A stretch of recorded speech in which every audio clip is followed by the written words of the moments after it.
وعلى آله وصحابه أجمعين. قال الله تعالى في القرآن العظيم والفرقان المجيد: ولله على الناس حج البيت من استطاع إليه سبيلا وكان النبي صلى الله عليه وسلم من أراد الحج فليؤجل أو كما قال عليه الصلاة والسلام. صدق الله مولانا العظيم وصدق رسوله النبي الكريم ونحن على ذلك من الشاهدين والشاكرين والحمد لله رب العالمين. புகழ் அனைத்தும் அல்லாஹ் ஜல்ல ஷானஹு தஆலாவிற்கே உரித்தாகுக.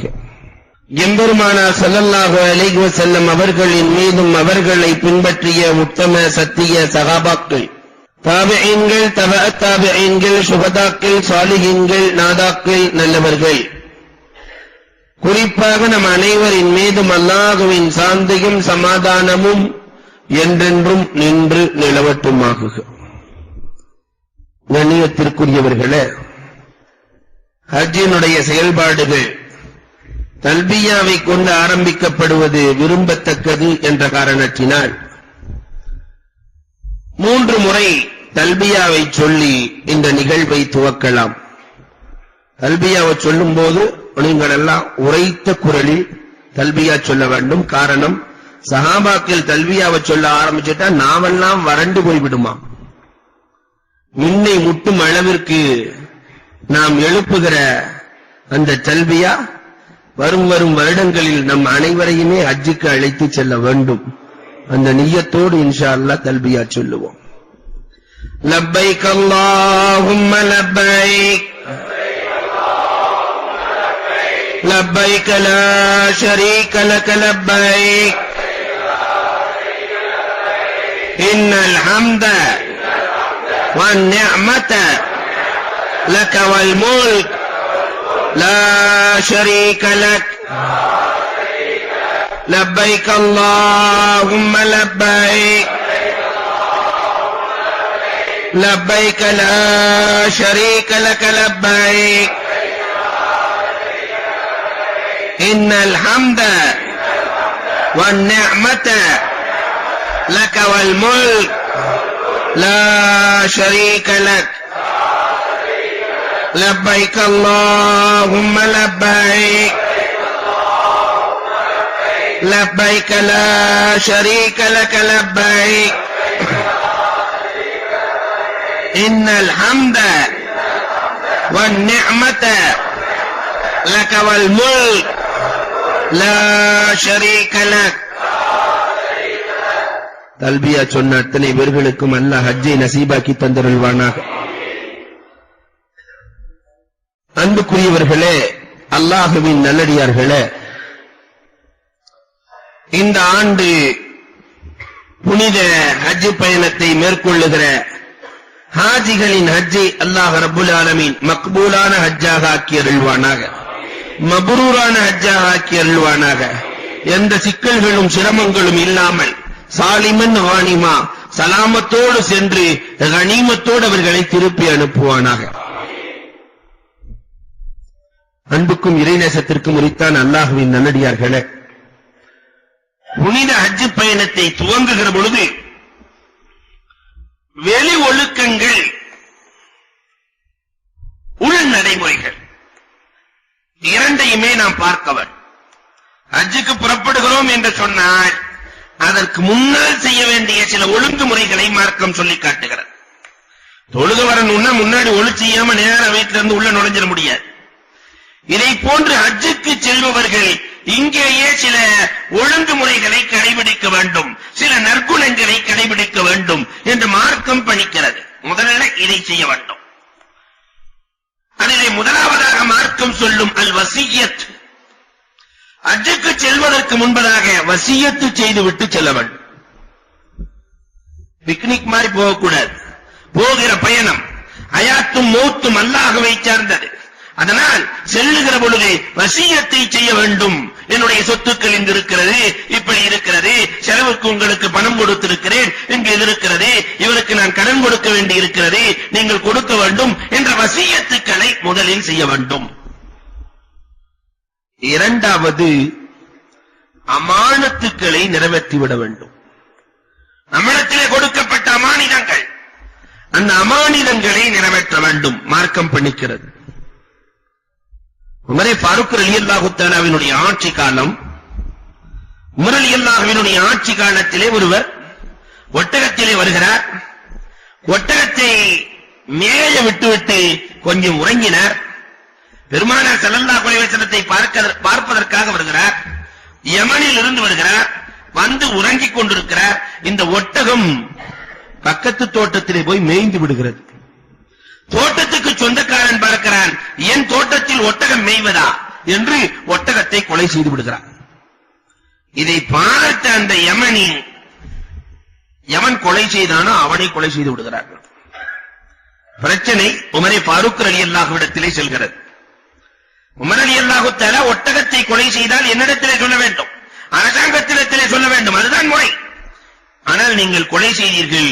மார்க்கம் கொலைக்கு கொலையைத்தான் சொல்லுகிறது. வேணும்னே ஒருத்தர் கொலை செஞ்சிட்டான்னா கொலைக்கு கொலை.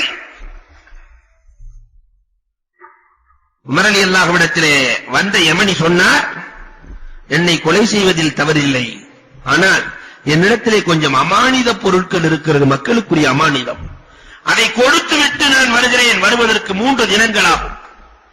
3 தினங்கள் ஆகும். அதனால் அனுமதி கொடுத்தால் நான் சென்று அமானிதத்தை கொடுத்து விட்டு வந்து விடுகிறேன். உமர் ரலியல்லாஹு தஆலா சொன்னார்கள், அதெல்லாம் முடியாது. நீ வருவதற்கு என்ன உத்தரவாதம் இருக்கிறது? நீ ஒரு கொலையாளி, நீ ஒரு குற்றவாளி. உன்னை விட்டால் வருவதற்கு என்ன உத்தரவாதம் இருக்கிறது? உன்னை விட முடியாது. அவர் கெஞ்சுகிறார், விட முடியாது. கடைசியில் உமர் ரலியல்லாஹு தஆலா சொன்னார்கள், உனக்கு யாராவது பொறுப்பேற்றுக் கொண்டால் உன்னை நான் விடுகிறேன். யாராவது உனக்கு பொறுப்பேற்கணும். அபூதர் ரலியல்லாஹு தஆலா எழுந்து சொன்னார்கள், நான் பொறுப்பேற்றுக் கொள்கிறேன். இவர் வரவில்லை என்றால் இவருக்கு பகரமாக என்னை கொன்று விடுங்கள், என்னை கத்தல் செய்து விடுங்கள். சென்றார் யமனி. 3 நாள் ஆகிறது. மகரிபு நேரம் நெருங்குகிறது. மகரிபுக்குள்ளே வந்தாக வேண்டும். மகரிபின் நேரம் நெருங்குகிறது. ஆளை காணவில்லை, யமனியை காணவில்லை. உமர் ரலியல்லாஹு உத்தரவிடுகிறார்கள், அபூதரை அழைத்து வாருங்கள், அபூதரின் தலையை எடுக்க வேண்டும் என்று சொல்ல அபூதர் சிரித்துக் கொண்டே வந்தார்களாம். தலையெடுக்க போறாங்களேங்கிற அந்த கவலை இல்லை, சிரித்துக் கொண்டே வருகிறார்கள்.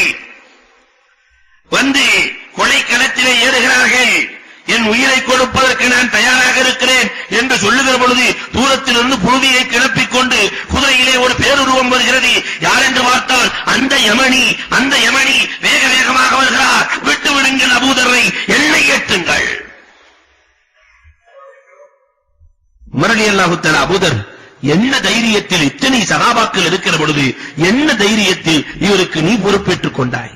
இவரை பார்த்ததில்லை, பேசியதில்லை, இவரோடு நடைமுறையில் கொடுக்கல் வாங்கல் செய்ததில்லை, என்ன தைரியம்? அபூதர் ரலியல்லாஹு சொன்னார்கள், இவர் வந்த நோக்கம் பெருமானாரை பார்ப்பதற்காக. அண்ணல் பெருமானாரை பார்க்க வந்த இந்த பூமியிலே ஒருவர் கூட அடைக்கலம் தரவில்லை என்றால் உறங்கிக் கொண்டிருக்கிற அண்ணல் பெருமானாரினுடைய இதயம் வலிக்கும் என்பதற்காகத்தான்.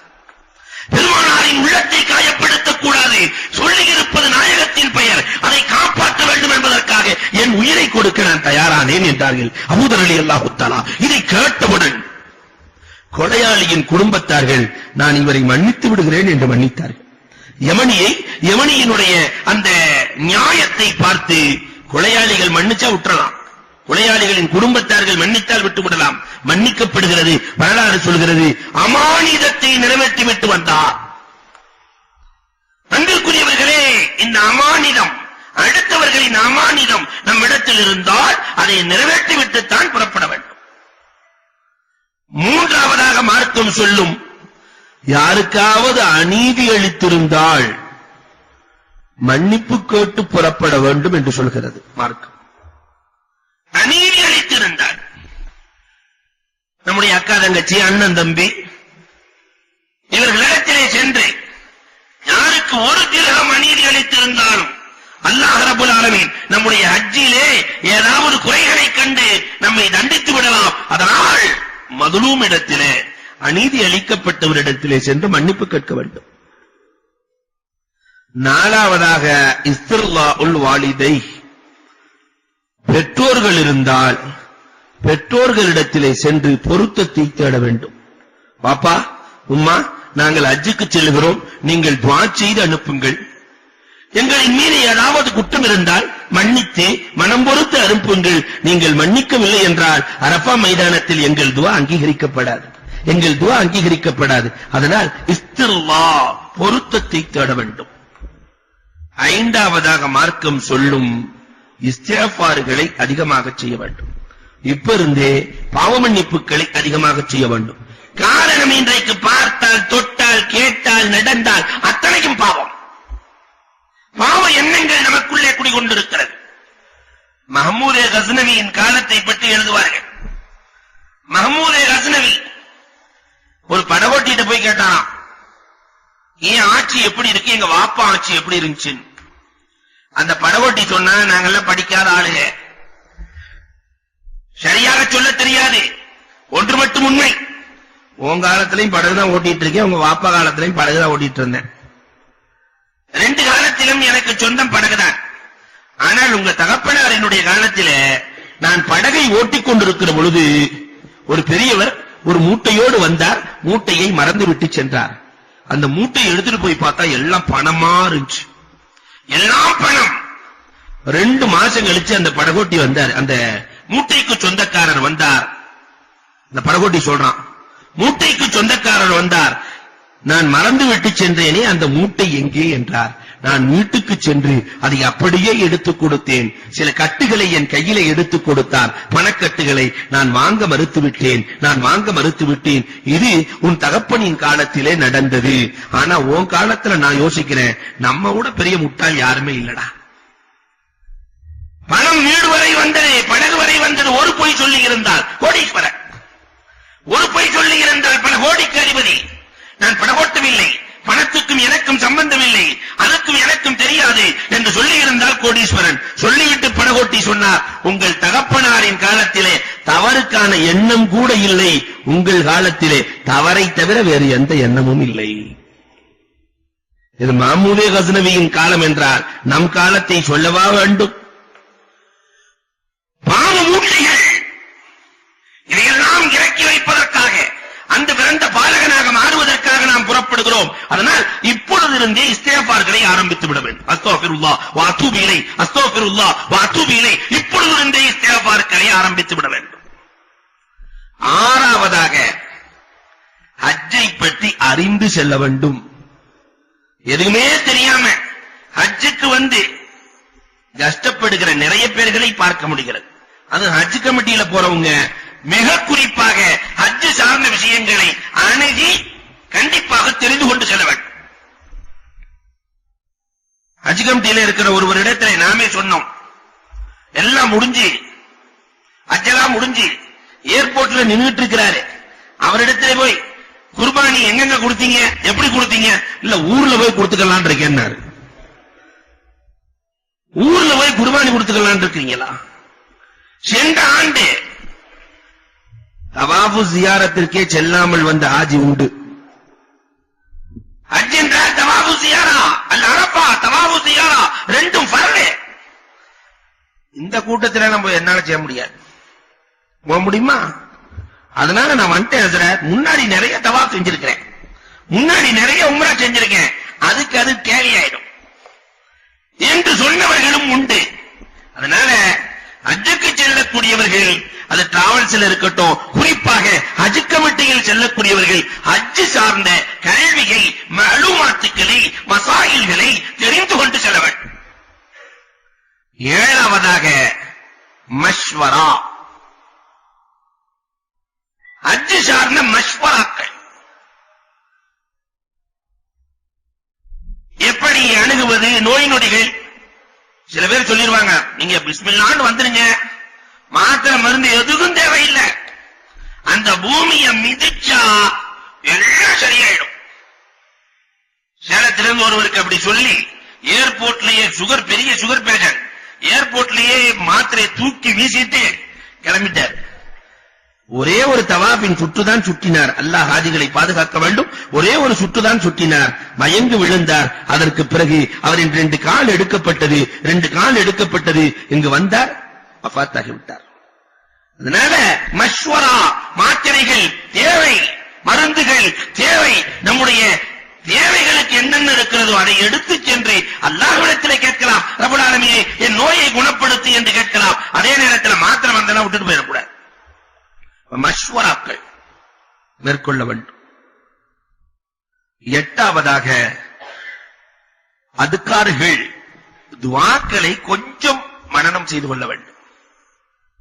தல்வியாவே தெரியாமல் நிறைய பேர்கள் ஹஜ்ஜுக்கு வருகிற சூழல் இருக்கிறது. அதனால தயவு செய்து ஹாஜிமார்கள் கோபித்துக் கொள்ள வேண்டாம். கொஞ்சம் துஆக்கள், கொஞ்சம் அதுக்கார்கள், ஒவ்வொரு தவாஃபிலையும் ஓதக்கூடிய துஆக்கள் இருக்கிறது. அந்த துஆக்களை மனனம் செய்ய முடியலன்னா கூட தமிழ்ல ஒரு பேப்பர்ல எழுதி வச்சுக்கோங்க. பக்கத்துல இருக்கிற அஜர்த்தை கொடுத்துட்டு அதையாவது ஓதி ஓதி சரளமாக ஓதி இங்கேயே பழகி கொண்டால் ஜாமிஅமானியான துஆக்கள். நாம தமிழ்ல கேட்கிறதா அப்படி கேட்க முடியாது. அவ்வளவு ஜாமியான துஆக்களை ஒன்று சேர்த்திருக்கிறார்கள். அதை கொஞ்சம் அதிக அக்கறையோடு கவனத்தோடு நாம் எடுத்துக்கொள்ள வேண்டும். அடுத்து நம்முடைய குணங்களில் கொஞ்சம் மாற்றத்தை ஏற்படுத்த வேண்டும். ஹஜ்ஜுக்கு போறவங்க வசதி படைத்தவர்கள் ஹஜ்ஜுக்கு செல்வார்கள். அங்க இருக்கிற ஆளு நமக்கு தோதுவா நடக்கணும்னு நினைப்பார் இவர். அங்க இருக்கிற ஆஜிகள் எல்லாம் நமக்கு தோதுவா. ஏன்னா இவருக்கு ஆளு கதவை திறக்கிறதுக்கு இங்கே ஆள் இருக்கிறது. அங்க எல்லாமே பக்கிரிசாதான்.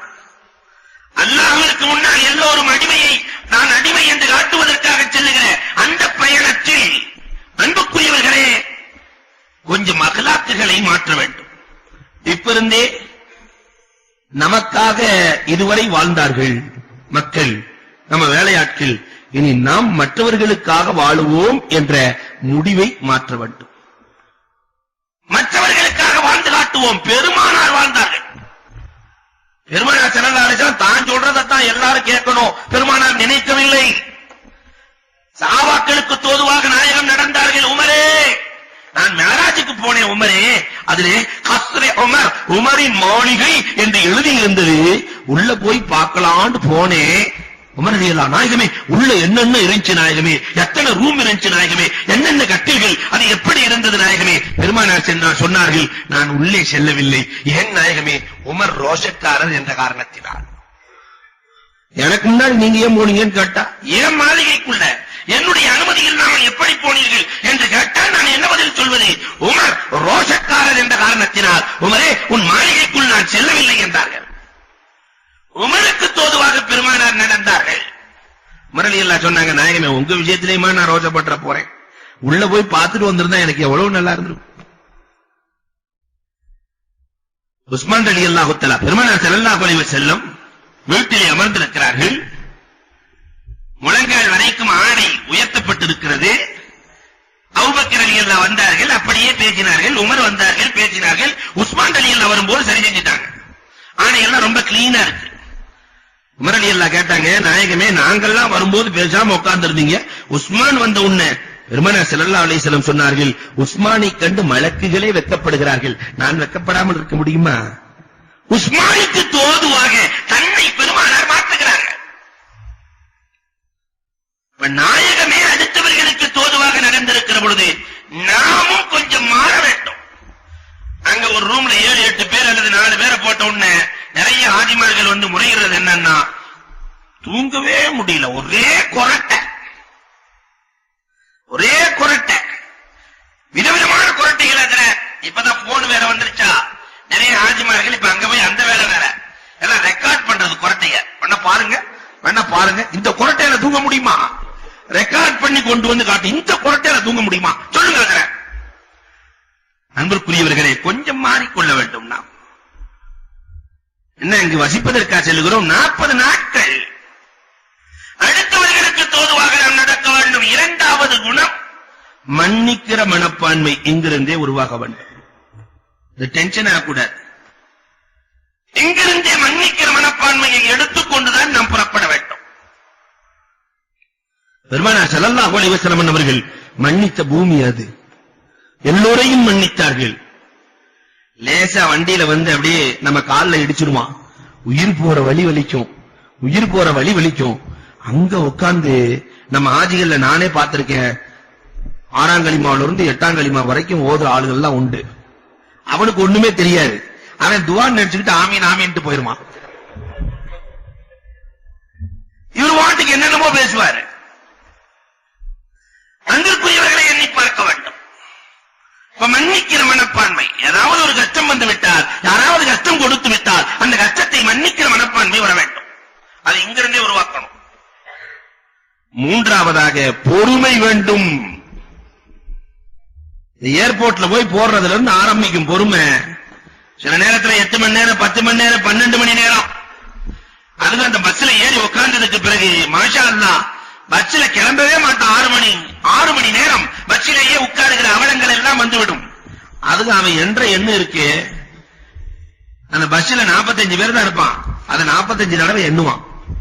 நம்மால் ஒரு தடவை என்றதே பிடிக்காது. நம்மளுக்கு 45 தடவை போய்கிட்டே இருக்கும்போது 15 பேர் எண்ணிடுவான். யாராவது ஒருத்தர் சும்மா இருக்காம அஸ்ஸலாமு அலைக்கும் சொல்லிட்டா திருப்பி ஆரம்பத்துல இருந்து ஆரம்பிச்சிருவான்.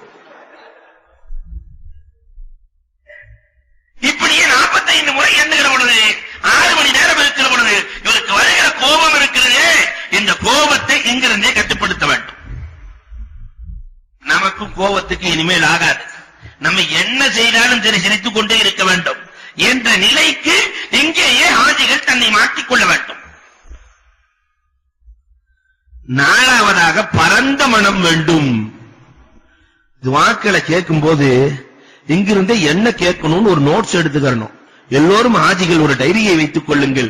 என்னென்ன அல்லாஹ்ட்ட கேட்கணும், என்னென்ன கேட்கணும், நமக்கு மட்டுமல்ல, நம் சமுதாயத்திற்கு மட்டுமல்ல, கியாமத் நாள் வரை இந்த சமுதாயத்தை உருவாக்குவதற்கு நாம் என்னென்ன கேட்பது, ஒரு திட்டத்தை போடுங்கள். பெருமானார் ஹஜ்ஜில திட்டம் போட்டு கேட்டாங்க. உமர் ரலியல்லாஹு திட்டம் போட்டு துஆ கேட்டார்கள். அலி ரலியல்லாஹு தஆலா திட்டத்தோடு சென்றார்கள். இதை போன்று ஹஜ்ஜுக்கு செல்கிற பொழுது பரந்த மனதோடு சென்று அல்லாஹ்விடத்தில் கேட்க வேண்டும். ஒரு சஹாபி காபத்துல்லாஹ்ல வந்து கேட்டாராம். ரசூலுல்லாஹ் பார்த்துக்கிட்டே இருக்கிறாங்க. ஒரு கிராமவாசி, யா அல்லாஹ் என்னை பாதுகாப்பாயாக, முஹம்மதை பாதுகாப்பாயாக, என்னை மன்னிப்பாயாக, முஹம்மதை மன்னிப்பாயாக. இதுல வேற யாரையும் சேர்த்துறாது. என்ன அங்க 2 பேத்துக்கு தான், வேற யாரும் உள்ள கூட்டாக கூடாது. பெருமானார் ஸல்லல்லாஹு அலைஹி வஸல்லம் கூப்பிட்டாங்க. என்ன சுயநலம், இந்த இடத்திலே எதை கேட்டாலும் அல்லாஹ் கொடுக்கிறான், என்ன இப்படி கேட்கிறீர் என்று பெருமானார் ஸல்லல்லாஹு அலைஹி வஸல்லம் கண்டிக்கிறார்கள். அதனால பரந்த மனம் வேண்டும். ஐந்தாவதாக துன்யாவுடைய ஆசையை கொஞ்சம் விட்டுவிட வேண்டும். அங்க கிடைக்கிற எல்லா ஐட்டம் சைனா ஐட்டம் தான். இப்பயே உறுதியா சொல்லிடுறோம். இங்க வந்தா 3 நாள் கூட தாங்காது. 3 நாள் கூட தாங்காத சைனா ஐட்டம் வரிசையாக பிளாட்பாரத்திலே போடப்பட்டிருக்கும். நம்ம ஆண்களை விட பெண்கள் தயவு செஞ்சு கொடையை வச்சு மறைச்சிட்டு கூட்டே போங்க. கடைவீதியை காட்டாம ஒரு ஆள் கொடை வச்சே கூட்டு போவானா எப்ப பார்த்தாலும். என்னையா மழை காலத்துல கூட்டு போலாம், வெயில் காலத்துல கூட்டு போலாம், நல்ல குளுகுளுன்னு காத்தடிக்குது, கொடையை வச்சே கூட்டு போறீங்க, என்ன காரணம்? அவர் சொன்னாரா, என் பரிசு கொஞ்சம் கோமா ஸ்டேஜ்ல இருக்கு, பரிசு கோமா ஸ்டேஜ்ல இருக்கு, அவன் எதை பார்த்தாலும் வேணுங்கிறா, என்ன செய்வது? இந்த பெண்கள் புர்காக்களை வாங்குவது, அங்கு நகைகளை எடுப்பது, மதீனாவிலே நகை எடுத்தால் பரக்கத் என்று சொல்வது, எல்லா இடத்துலயும் நகை எடுத்தா அரக்கத்து தான், பரக்கத்தெல்லாம் இல்ல. அங்கே எடுத்தா பரக்கத்து, இங்கே எடுத்தா பரக்கத்து. அன்புக்குரியவர்களே, இப்படியே சொல்லுகிற, உலகத்தை தேடுகிற, உலகத்தின் ஆதாயத்தை தேடுகிற அமலச்சூழல் அங்கிருக்கும். அல்லாஹ்வும் ஃப்ரீயாக கிடைப்பான், அல்லாஹ்வும் ஃப்ரீயாக கிடைப்பான், சைனாவும் ஃப்ரீயாக கிடைக்கும். அது என்னன்னா, வலது பக்கம் ஃபுல்லா உலகம், இடது பக்கம் அல்ல. எதை எடுக்கிறார் என்று அல்லாஹ் பார்க்கிறார், எதை எடுக்கிறார் என்று அல்லாஹ் பார்க்கிறார். அதனால் அன்புக்குரியவர்களே, இங்கிருந்தே ஒரு முடிவுக்கு செல்ல வேண்டும். ஜம்சம கொண்டு வருவேன், பேரிச்சம்பழத்தை கொண்டு வருவேன், வேறு எதுவும் வராது. இந்த உலகம் வேண்டாம், நம்ம போனது இபாதத்துக்காக என்ற ஒரு உறுதியான முடிவு வந்துவிட வேண்டும். எங்கிருந்தே ஆறாவது விட்டுக் கொடுக்கிற மனப்பான்மை வந்துவிட வேண்டும். அங்க போய் விருந்து வைக்கிறது இருக்கே, அல்லாஹு அக்பர், அல்லாஹும் ரசூலும் மிக பிரியமாக நினைப்பது அங்கு போய் விருந்தோம்பல். ஒரு 10 பேருக்கு இங்க சாப்பாடு கொடுக்கிறதுக்கே யோசிப்பாரு, ஆனால் அங்கு சென்று விருந்து கொடுத்தால். ஆனா நிலைமை என்னன்னா, ஹஜ்ஜுக்கு போறதுக்கு முன்னாடி இங்க வச்சு 5 லட்சம் ரூபாய்க்கு விருந்து போடுவார். அங்க போய் 5 திருகத்தை கூட எடுக்க மாட்டார். உள்ளேயே அமுத்தி அமுத்தி அமுத்தி அமுத்தி 5 திரகத்திற்கு கூட ஒரு ஆளுக்கு டீ வாங்கி கொடுக்க மாட்டான். அன்புக்குரியவர்களே, கொஞ்சம் மாற்றுங்கள். இங்கு நீங்கள் 5 லட்சத்துக்கு விருந்து கொடுத்தால் நன்மை உண்டு, விருந்துக்கு 5 லட்சத்தின் நன்மைதான் உண்டு. ஆனால் அங்கு சென்று இதே 5 லட்சத்திற்கு நீங்கள் விருந்து கொடுத்தால் நீங்கள் அதை 1 லட்சத்தோடு கூட்டிக் கொள்ளுங்கள். 1 ரூபாய்க்கு 1 லட்சம் நன்மை உண்டு. 5 லட்சத்திற்கு 5 லட்சம் பெருக்கள் கணக்கு போட்டுக்கங்க. அன்புக்குரியவர்களை, அவ்வளவு நன்மையை கொடுக்கக்கூடிய இடம் அந்த இடம். அதனால் அங்கு சென்று விருந்தோம்பல் இருக்க வேண்டும். அங்கு சென்று மற்றவர்களினுடைய நிலையை கவனிக்க வேண்டும். அங்க போனாதான் தெரியும். டிராவல்ஸ்ல ஒரு ஆப்பிள் ஒரு ஆட்சி எடுத்து வச்சிருப்பாரு. ஒவ்வொரு ரூம்லயும் ஃப்ரிட்ஜ் இருக்கும். இவர் 4 ஆப்பிள் எடுத்து வச்சிருப்பாரு. அந்த ஆட்சி ஒரு ஆப்பிள் எடுத்து தின்றுவார். ஏதோ எவ்வளவு பசியில வருவாரோ, நல்ல தவாஃபு உம்ராவெல்லாம் செஞ்சுட்டு வருவாரு. பசி ஆப்பிள தின்ற உடனே அதுக்கப்புறம் அவர் உள்ள நுழையும் போது இவர் சைக்கிளையா பேசுவார். ஊர்லதான் திருடர்களை பார்த்தேன், பகல்லையே கொள்ளையடிக்கிற திருடன் இங்கேயும் இருக்கிறான். அன்பிற்குரியவர்களே, இது தேவையா? விட்டு கொடுக்க வேண்டும். ஒரு பொருள் நம்ம வீட்டுல நம்ம ரூம்ல 4 பேர் இருக்கிறாங்கன்னா நம்ம 4 பொருளை வாங்க பழக வேண்டும். அங்கு செல்லுகிற பொழுது 4 நமக்கு மட்டுமல்ல, நம்முடைய வீட்டில் இருக்கிற நம்முடைய ரூமில் இருக்கிற எல்லோரும் என் சகோதரர்கள், அவர்களுக்காக வாங்கிச் செல்லுவோம் என்ற உணர்வை இங்கிருந்தே உருவாக்கிக் கொள்ள வேண்டும். இதையெல்லாம் உருவாக்கிவிட்டுத்தான் நாம் இங்கிருந்து புறப்பட வேண்டும். முதலில் புறப்படுவதற்கு முன்னாடி உள்ள ஒழுக்கங்கள் இது. இதற்கு பிறகு ஹஜ்ஜினுடைய அமல்கள். முதலிலே ஹஜ்ஜுக்கு புறப்படுவதற்கு முன்னால் யாராம கட்டி யாராமுக்கு முன்னால் குளித்து விட்டு அல்லது ஒளி செய்து விட்டு, நலாபத்து தான் ஷர்த்து. யாராமுக்கு நலாபத்து குளிச்சே ஆகணுங்கிறதல்ல. அவர் குடுகுடு காய்ச்சல் இருப்பாரு, இல்ல நீங்க குடிச்சுட்டாங்க யாராம் கட்டணும் சொல்லக்கூடாது. ஒளி செஞ்சா போதும். மாதவிடாய் பெண்கள் இருக்கலாம், அவர்கள் யாராம் கட்டுவதற்கு எந்த தடையும் இல்லை. அவருடைய யாராமுக்கு எந்த தடையும் இல்லை. அதனால் குளித்து விடுவது நல்லது. குளிக்க முடியாத சூழலிலே ஒளி செய்து விட்டு யாராமை கட்டிக்கொண்டு இந்த யாராம கட்டுறதுக்கு முன்னாடி யாராமுக்கு அத்தர் போட்டுக்கலாம். யாராம கட்டுறதுக்கு முன்னாடி யாராமுக்கு நறுமணத்தை பூசலாம், தவறு கிடையாது. யாராம் கட்டுறதுக்கு பிறகு நியத்து செஞ்சதுக்கு பிறகு பூசக்கூடாது. குளித்து விட்டு நறுமணம் உள்ள யாராமை கட்டிக்கொண்டு 2 ரக்காத் சுன்னத்து தொழ வேண்டும். யாராமினுடைய நியத்திலே மட்டும்தான் தொழ வேண்டும். யாராமினுடைய நியத்திலே மட்டும் தொழுது கொள்ள வேண்டும். தொழுகை முடிந்ததிலிருந்தே தல்பியா ஆரம்பமாகிவிடும். யாராம நியத் பண்ணிட்டாவே தல்பியா ஆரம்பமாகிவிடும். இந்த ஹஜ் 3 வகையான ஹஜ் இருக்கிறது. தமத்து இருக்கிறது, கிரான் இருக்கிறது, இஃப்ராத் இருக்கிறது. நமக்கு இஃப்ராத் கடமை இல்ல, மக்காவாசிகளுக்கு தான் இஃப்ராத். நேரடியா ஹஜ்ஜுக்கு வந்துருவாங்க. நாம் செய்கிற ஹஜ் எல்லாம் ஒன்று தமத்தோ. பெரும்பாலும் 195% தமத்துவோ தான். தமத்து என்றால் யாராம் கட்டி உம்ராவை முடித்து ஹலாலாகி விடுவோம். உம்ராவை முடிச்சுட்டு நார்மல் டிரெஸ்ஸுக்கு வந்துருவோம். அப்புறம் ஹஜ்ஜினுடைய நாளிலே யாராம் கட்டி ஹஜ்ஜை நிறைவேற்றுவோம். இதற்கு பேர் தமத்துவம். கிரான் என்றால் உம்ரா ஹஜ் 2ஐயும் சேர்த்து நியத்து செய்வோம். யாராம கலட்டவே முடியாது. உம்ராவை முடித்துவிட்டு அதே யாராமிலேயே இருந்து ஹஜ்ஜையும் முடித்தால் அதற்கு பேர் கிரான். நாம செய்ய போற ஹஜ் பெரும்பாலும் தமத்துவான ஹஜ். யாராம கட்டும் போது நியத்து செய்கிற பொழுது ரப்புல் ஆலமீன் ஹராம் என்று சொன்னானே, அனைத்தையும் ஹராமாக்கி வைத்தல் என்று பொருள். அனைத்தையும் இதுவரை ஹலாலாக இருந்தது ஹராம்.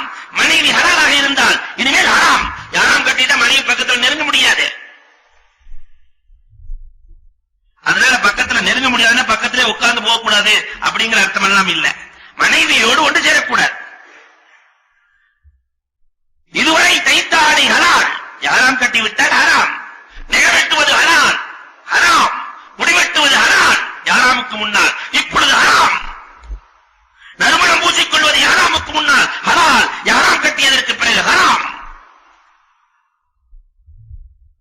அன்புக்குரியவர்களே, ஹலாலாக இருந்ததை ஹராமாக்குதல் இஹ்ராம கட்டி தல்பியாவை சொல்லிக் கொண்டிருப்போம். உம்ராவினுடைய நியத்து சென்னையில சொல்ல மாட்டோம், கொச்சின்ல சொல்ல மாட்டோம். பிளைட் விமானத்திலே விமானம் சென்று கொண்டிருக்கும் இறங்குவதற்கு ஒரு அரை மணி நேரம் 1/4 மணி நேரத்துக்கு முன்னாடி மீகாத் வரும், அதற்கு அறிவிப்பு செய்யப்படும். அப்பொழுது உம்ராவை நியத்து செய்வோம்.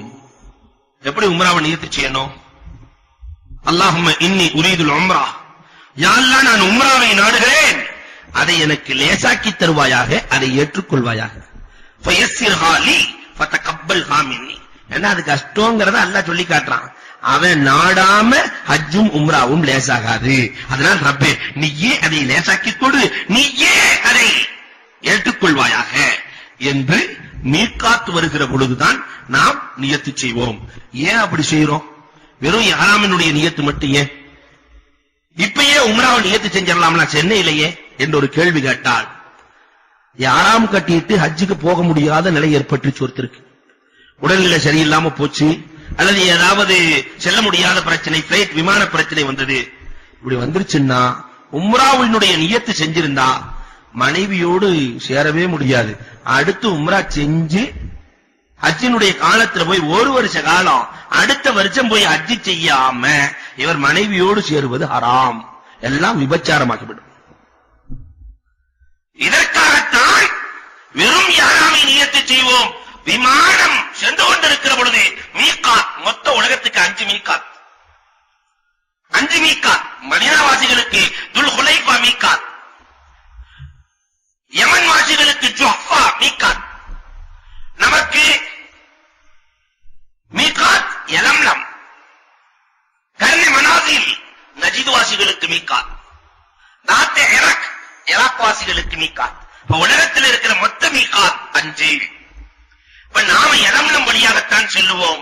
மீகாத் வருகிற பொழுது நியத்தை செய்து கொள்வோம், உம்ராவினுடைய நியத்தை செய்வோம். செஞ்சு பாஸ்போர்ட் எல்லாம் செக்கிங் எல்லாம் முடிச்சு ஒரு 12 மணி நேரம் 20 மணி நேரம் கழிச்சு ரூமுக்கு போய், அதனால இங்கிருந்தே கஷ்டமெல்லாம் இருக்கும், அது லேசுன்னு நினைச்சு போகணும். நம்ம போன உடனே வேகமா பாஸ்போர்ட்டை கொடுத்து எல்லாம் முடிச்சு நேரா கொண்டு போய் ரூம்ல விட்டுருவாங்க நினைக்க வேண்டாம். ஆனால் அல்லாஹ் அதை லேசாக்குவார். ரூமுக்கு போய் சுத்தப்படுத்திக் கொள்ள வேண்டும். இஹ்ராம் உடுத்திட்டு குளிக்க கூடாதுங்கிற அர்த்தம் அல்ல. இஹ்ராமோடு குளித்து விட்டு இன்னொரு இஹ்ராமை கட்டிக்கொள்ளலாம். 3 இஹ்ராம் எடுத்துக் கொள்ளுங்கள். நீங்கள் ஹஜ்ஜுக்காக ஒரு புது இஹ்ராமை வைத்து விடுங்கள், பாக்கி 2 இஹ்ராமை மாற்றி மாற்றி நீங்கள் பயன்படுத்துங்கள். போன உடனே நல்லா குளிச்சுட்டு அதே இஹ்ராமோடு நல்லா குளிக்கிறதுனா நல்ல சோப்பை போட்டு நல்லா தேய்ச்சி அதெல்லாம் கூடாது. அப்படி சோப்பு போட்டீங்கன்னா ஒரு ஆடு ரெடியா வச்சுக்கிற வேண்டியதுதான். நான் சோப்பு போட்டுதான் குளிப்பேன், அதுல தாராளமா குளிங்க. ஒரு ஆட்டை கொண்டு போய் கொடுங்க, தம்மு கொடுத்துருங்க. அதனால சோப்பு போடுறது கூடாது, தேய்த்து குளிப்பது கூடாது. ரொம்ப தேய்ச்சி முடியெல்லாம் உதிர்ற அளவுக்கு தேய்ச்சி குளிக்கிறது கூடாது. சிலர்களுக்கு முடிய புடுங்குற பழக்கம் இருக்கும், அப்படி பேசிட்டே இருக்க டக்குமா, அது மாதிரி முடிய புடுங்குமா, புடுங்கிட்டா நேரா ஆட்டை அறுத்துற வேண்டியதுதான். ஆனா இப்ப இருந்தே கொஞ்சம் கைக்கு கட்டுப்பாடு தேவை. அன்பிற்குரியவர்களே, இந்த விஷயத்திலே கொஞ்சம் கவனமாக இருக்க வேண்டும். நல்லா குளிச்சுட்டு புதிய இஹ்ராமை அணிந்து கொண்டு பழைய இஹ்ராமை விட்டுட்டு அணிஞ்சிட்டு நாம் செல்லுவோம் உயர்ந்த எண்ணத்தோடு. காபாவின் மீது, பைத்துல்லாவின் மீது உயர்ந்த எண்ணத்தோடு, இந்த பைத்தக அலீம் வ வஜ்ஹக கரீம் வான்த யா அல்லாஹ் ஹலீமுன் கரீமுன் ஹலீமுன், அந்த தல்பியா முழக்கத்தோடு நாம் செல்ல வேண்டும். ஏனென்றால் அல்லாஹ்வின் ஆலயத்தை பார்க்க செல்கிறோம். அன்புக்குரியவர்களே, பெரும் பெரும் நாதாக்கள் எல்லா நபிமார்களும் பார்த்த இல்லத்தை பார்க்க செல்கிறோம். எல்லோருக்கும் அல்லாஹ் ரப்பல் ஆலமீன் ரஹ்மத்தை கொடுத்த இல்லத்தை பார்க்க செல்கிறோம், பரக்கத்தை கொடுக்கிற இல்லத்தை பார்க்க செல்கிறோம். அல்லாஹ்வினுடைய ஆலயத்தை பார்க்காமல் ரப்பல் ஆலமீன் இந்த மௌத்தை கொடுத்து விடக்கூடாது. இந்த கண்களுக்கு பவர் அந்த அல்லாஹ்வின் இல்லத்தை பார்ப்பதில் தான் அல்லாஹ் ரப்பல் ஆலமீன் வைத்திருக்கிறார். அந்த அல்லாஹ்வினுடைய ஆலயத்தை பார்க்கிற பொழுது ஆலயத்தின் மீது கொண்ட மரியாதை, அல்லாஹ்வையே காணப்போகிறோம் என்ற ஆவல், அல்லாஹ்வின் மீது கொண்டிருக்கிற அந்த காதல் அனைத்தையும் ஒன்றாக சேர்த்து வைத்துக் கொண்டு பணிவோடு செல்ல வேண்டும். அங்கே 4 பேருக்கு கூட பேசிட்டு போக கூடாது. பணிவோடு சென்று துணிந்து சென்று மாலிக் இப்னு தீனார் ரஹ்மத்துல்லாஹி தஆலா அலைஹி அன்னவர்கள் மக்காவுக்குள்ளே நுழைகிற பொழுது ஒட்டகத்தை ஓட்டிச் செல்வார்களாம். ஒட்டகத்தை ஓட்டிக்கொண்டு மேலே இல்லாமல் தலைகுனிந்து செல்கிறார்கள். மக்கள் கேட்டார்கள், ஏன் ஒட்டகத்தில் வர வேண்டியதானே, ஏன் கீழே இறங்கி போறீங்க? மாலிக் இப்னு தீனார் சொன்னார்களாம், ஓடிப்போன அடிமை எஜமானனை பார்க்க வருகிற பொழுது தலை நிமிர்ந்து கொண்டா வருவான். ஓடிப்போன அடிமை எஜமானனை பார்க்க வருகிற பொழுது எப்படி பணிந்து குனிந்து வருவானோ, நான் பாவம் செய்கிற அடிமை. எனக்கு ரப்பல் ஆலமீன் தன் ஆலயத்திற்கு வருகிற வாய்ப்பை கொடுத்திருக்கிறான் என்றார். எவ்வளவு பெரிய வாக்கியம்! அல்லாஹ்வின் அனுமதி இல்லாமல் செல்ல முடியாது. எத்தனையோ பேர்கள் போட்டார்கள், கிடைக்கவில்லை. எத்தனையோ பேர்கள் முயற்சி செய்தார்கள், கிடைக்கவில்லை. ரப்பல் ஆலமீனே, நீ என்னை ஏற்றிருக்கிறாய், என்னை அழைத்திருக்கிறாய் என்றால் நான் என்ன செய்தேன் தெரியவில்லை ரப்பே. ஏராளமான பாவத்தை செய்து கொண்டு உன்னிடத்திலே நான் எப்படி தலை நிமிர்ந்து வருவேன் ரப்பே என்று தலை குனிந்து பணிந்து சென்று கொண்டே இருக்க வேண்டும். பாபு சலாம் வழியாக சென்றால் காபாவை முழுமையாக பார்க்கலாம் என்று ஹதீஸ்கள் வருகிறது. ஆனா இன்னைக்கு பாபு சலாம் வழியாவெல்லாம் போக முடியாது. 23 நம்பர் கேட்ல மூடப்பட்டு இருக்கிறது. பாபு சலாம் வழியா செல்ல முடியாது. அதனால் எந்த பாபில் சொல்லுகிறோமோ அந்த பாபில் கீழே இறங்குற வரைக்கும் போய் மத்தாஃப்ல இறங்குறதுக்கு கொஞ்சம் முன்னால் தலையை தூக்கி முழுமையாக அந்த காபத்துல்லாவை பார்க்கிற பொழுது கண்ணீர் சிந்தி கண் சிமிட்டும் நேரத்திலே கேட்கிற துஆக்கள் அனைத்தும் கபூலாக்கப்படும். ரப்பல் ஆலமீன் இடத்திலே இமாம் அபூ ஹனீஃபா ரஹ்மத்துல்லாஹி கேட்டார்களாம், அல்லாஹ் இனிமேல் என் வாழ்க்கையில் என்னென்னவெல்லாம் கேட்கிறேனோ அது முழுவதையும் நீ கபூல் செய்து கொள். அல்லாஹ் காபாவை பார்த்தவுடன் தல்பியா முடிஞ்சிரும். காபாவை பார்க்கிற வரைக்கும் தான் தல்பியா. காபாவை பார்த்தால் தல்பியா முடிந்துவிடும். அந்த காபாவை பார்க்கிற பொழுது கேட்கிற துஆ உடனே கபூல். அதை பார்த்தவுடன் அன்று பிறந்த பாலகனாக மாறிவிடுவான். எத்தனை வருஷம் அவன் செய்த தவறுகள் அத்தனையும் மன்னிக்கப்பட்டுவிடும் காபாவை பார்த்தவுடன். என்றால் அந்த புனித ஆலயத்தை பார்க்கிற பொழுது கண்ணீர் சிந்தி அழ வேண்டும். இமாமுனா ஷாஃபி ரஹ்மத்துல்லாஹி தஆலா அலைஹி அந்த ஆலயத்தை பார்க்கிற பொழுது ஒரே ஒரு துஆ தான் கேட்டாங்களா. அந்த ஆலயத்தை பார்த்த உடனே கேட்டாங்க, யா அல்லாஹ் என் பெற்றோர்களுக்கு சொர்க்கத்தை கொடுத்துரு ரப்பே, எனக்கு வேற எதுவும் வேண்டாம் ரப்பே. பெற்றோர்களை சொர்க்கவாசியாக்க முடியும், அல்லாஹ்வினுடைய நெருக்கத்தை பெற முடியும். பலமுறை ஹஜ் செல்லக்கூடியவர்கள் ரப்பல் ஆலமீனே அதை பார்க்கிற பொழுது பல தடவை ஹஜ் செய்யக்கூடியவர்கள் இப்னுல் மௌகிப் ரஹ்மத்துல்லாஹி தஆலா சொல்கிறார்கள், அவர்கள் ஹஜ்ஜுக்கு போறப்ப சொன்னாங்களா, ரப்பே உன்னுடைய லிகாவை எனக்கு கொடுத்து விடு, ஜன்னத்தை எனக்கு கொடுத்து விடு. உறுதியாக அல்லாஹ் ரப்பல் ஆலமீன் ஜன்னத்தையும் அல்லாஹ்வின் லிகாவையும் கொடுத்து விடுவான். அப்ப நாம கேட்கிற துஆ கவியான துஆவாக இருக்க வேண்டும். இஹ்ராம்ல போய் முதல்ல காபத்துல்லாவை பார்ப்போம், துஆ செய்ய வேண்டும். அழுது துஆ செய்ய வேண்டும். அழுக சில பேருக்கு வராது, அழுவதை போன்று நடித்துக் கொள்ளுங்கள். அல்லாஹ் ரப்பல் ஆலமீன் அழக்கூடியவர்களோடு சேர்த்து இவன் அழுதுதான் பார்க்கிறான், கண்ணுல தண்ணி வரல, அதனால் மன்னித்து விடுகிறேன் என்றெல்லாம் அனைத்து பாவங்களையும் மன்னித்து விடுவான். அதற்கு பிறகு தவாஃப் ஆரம்பமாகும். 7 சுற்றுகள் காபத்துல்லாவிலே தவாஃப் ஹஜ்ருல் அஸ்வதிலிருந்து ஆரம்பமாகும். ஹஜ்ருல் அஸ்வதிற்கு பக்கத்திலே போய் பிஸ்மில்லாஹி அல்லாஹு அக்பர் என்று சொல்லி தவாஃபை ஆரம்பிப்போம். இது தவாஃபே குதூம் என்று பெயர். 7 சுற்றுகளிலேயுமே வலது தோள் புஜம் தெரிகிற அளவிற்கு சுற்ற வேண்டும். நிறைய பேர் 3 சுத்து அளவுக்கு போட்டுக்கிறோம். ஆனால் ஃபிக்ஹ் கிதாபுகளில் வருகிறது 7 சுற்றுமே வலது தோள் புஜம் தெரிகிற அமைப்பிலே இஹ்ராம் துணியை போட்டுக்கொள்ள வேண்டும். இஹ்ராம முதல்ல கட்டி பழகிக்கங்க. யார்ட்டையாவது நிறைய பேர் இஹ்ராமே கட்ட தெரியாது.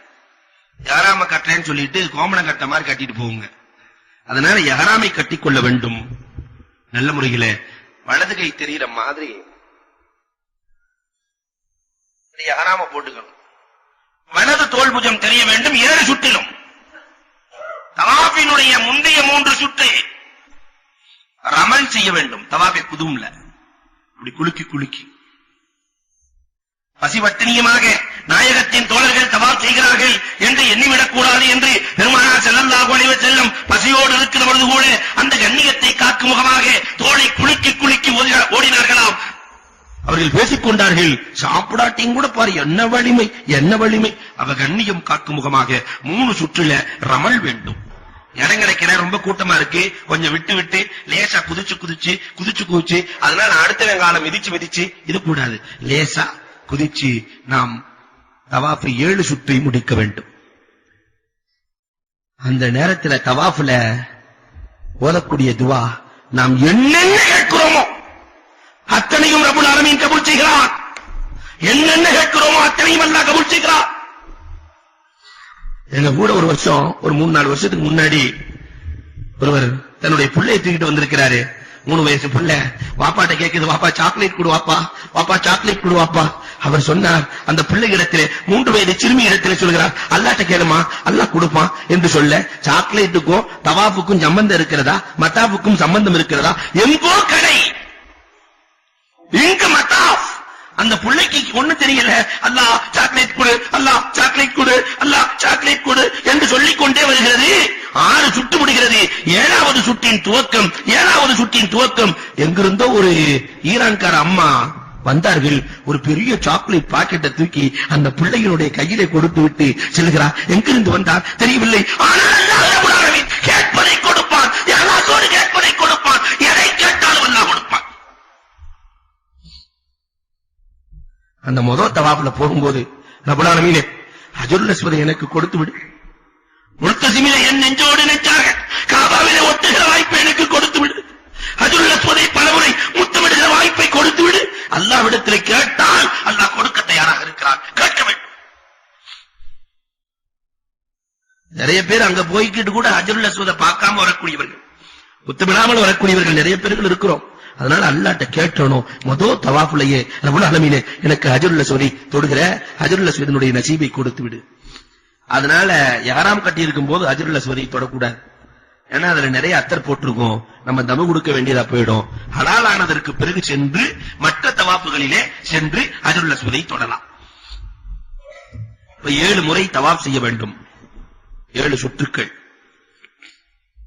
அடுத்து தவாஃப் முடிச்ச உடனே மக்காமே இப்ராஹிமில 2 ரக்காத் தொழ வேண்டும். இந்த தவாஃப் செஞ்சிட்டு இருக்கும்போது மஸ்அலா, தவாஃபினுடைய மஸ்அலா 3 சுத்துக்குள்ள ஒருத்தருக்கு ஒளு முறிஞ்சிருச்சு. தவாஃபை மீண்டும் ஆரம்பத்திலிருந்து சுத்த வேண்டும். 4 சுத்துல முறிஞ்சிச்சு. 3 சுத்துக்கு மேல போயிட்டாரு. 4வது சுத்து 5வது சுத்துல ஒருவருக்கு ஒளு முறிந்து விடுகிறது என்றால் விட்ட சுற்றுக்களை மட்டும் சுற்றினால் போதும். தவாஃபினுடைய மஸ்அலா 3 சுத்துக்குள்ள ஒளு முடிச்சுன்னா ஆரம்பத்திலிருந்து சுட்ட வேண்டும். 4க்கு மேல ஒளு முறிந்தால் விட்டதை சுட்டிக் கொள்ளலாம். அதே மாதிரி இந்த தவாஃபினுடைய மசாலாவோட முக்கியமான மசாயில்களில் ஒன்று, அப்படியே 25 சுத்து, 28 சுத்து, 45 சுத்து இப்படியே மொத்தமா சுத்திட்டு அதுக்கப்புறம் போய் தொழுதுக்கலாமா? தவாஃப முடிச்ச உடனே மக்காமே இப்ராஹிம்ல போய் 2 ரக்காத் தொழ வேண்டும். மக்காமே இப்ராஹிமிலே தொழுது விட்டு அல்லாஹ்விடத்திலே கேட்டால் அல்லாஹ் ரப்பல் ஆலமீன் உடனுக்குடனே கபூல் செய்கிறான். ஒவ்வொரு 7 சுற்றுக்கு ஒருக்க மக்காமே இப்ராஹிம்ல 2 ரக்காத் தொழ வேண்டும். அசருக்கு பிறகு ஒருத்தர் தவாஃப் செய்றாரு. இப்ப மார்க்கம் அனுமதி கொடுக்கிறது. 16 சுத்து சுத்திட்டாரு. ஏன்னா அசருக்கு பின்னாடி தொழுகிறது மக்ரூஹ். அதனால மகரிப் வரைக்கும் சுத்திக்கிட்டே இருக்கிறாரு. 2 தவாஃப் செஞ்சாரு அல்லது 3 தவாஃப் செஞ்சாரு. மகரிபுக்கு பிறகு மொத்தமாக 2 ரக்காத்தாக தொழுது கொள்ளலாம். அதே மாதிரி ஃபஜ்ருக்கு பிறகு சூரியன் உதயமாகிற வரை மக்ரூஹ் தொழுவது. அதனால அதுக்குள்ள ஒரு 2 தவாஃப் முடிச்சாரு. 2க்கு சேர்த்து 4 ரக்காத்து தொழலாம். 2 நேரத்துல தான் அனுமதி இருக்கிறது. மற்ற நேரத்துல எல்லாம் 7 சுற்று சுட்டி விட்டால் உடனே 2 ரக்காத் மக்காம் இப்ராஹிமிலே அல்லது காபாவினுடைய எந்த திசையில் வேண்டுமானாலும் 2 ரக்காத் தொழுது கொள்ள வேண்டும். தொழுது முடித்து விட்டு ஜம்சமை நல்ல வயிறு நிரம்ப வயிறு புடைக்க குடிக்க வேண்டும். ஜம்சமை நிறைய குடிக்க வேண்டும். குடித்து விட்டு சஃபா மர்வாவிலே சை செய்ய வேண்டும். சஃபா மர்வா, சஃபாவில் ஆரம்பித்து மர்வாவில் முடிக்க வேண்டும்.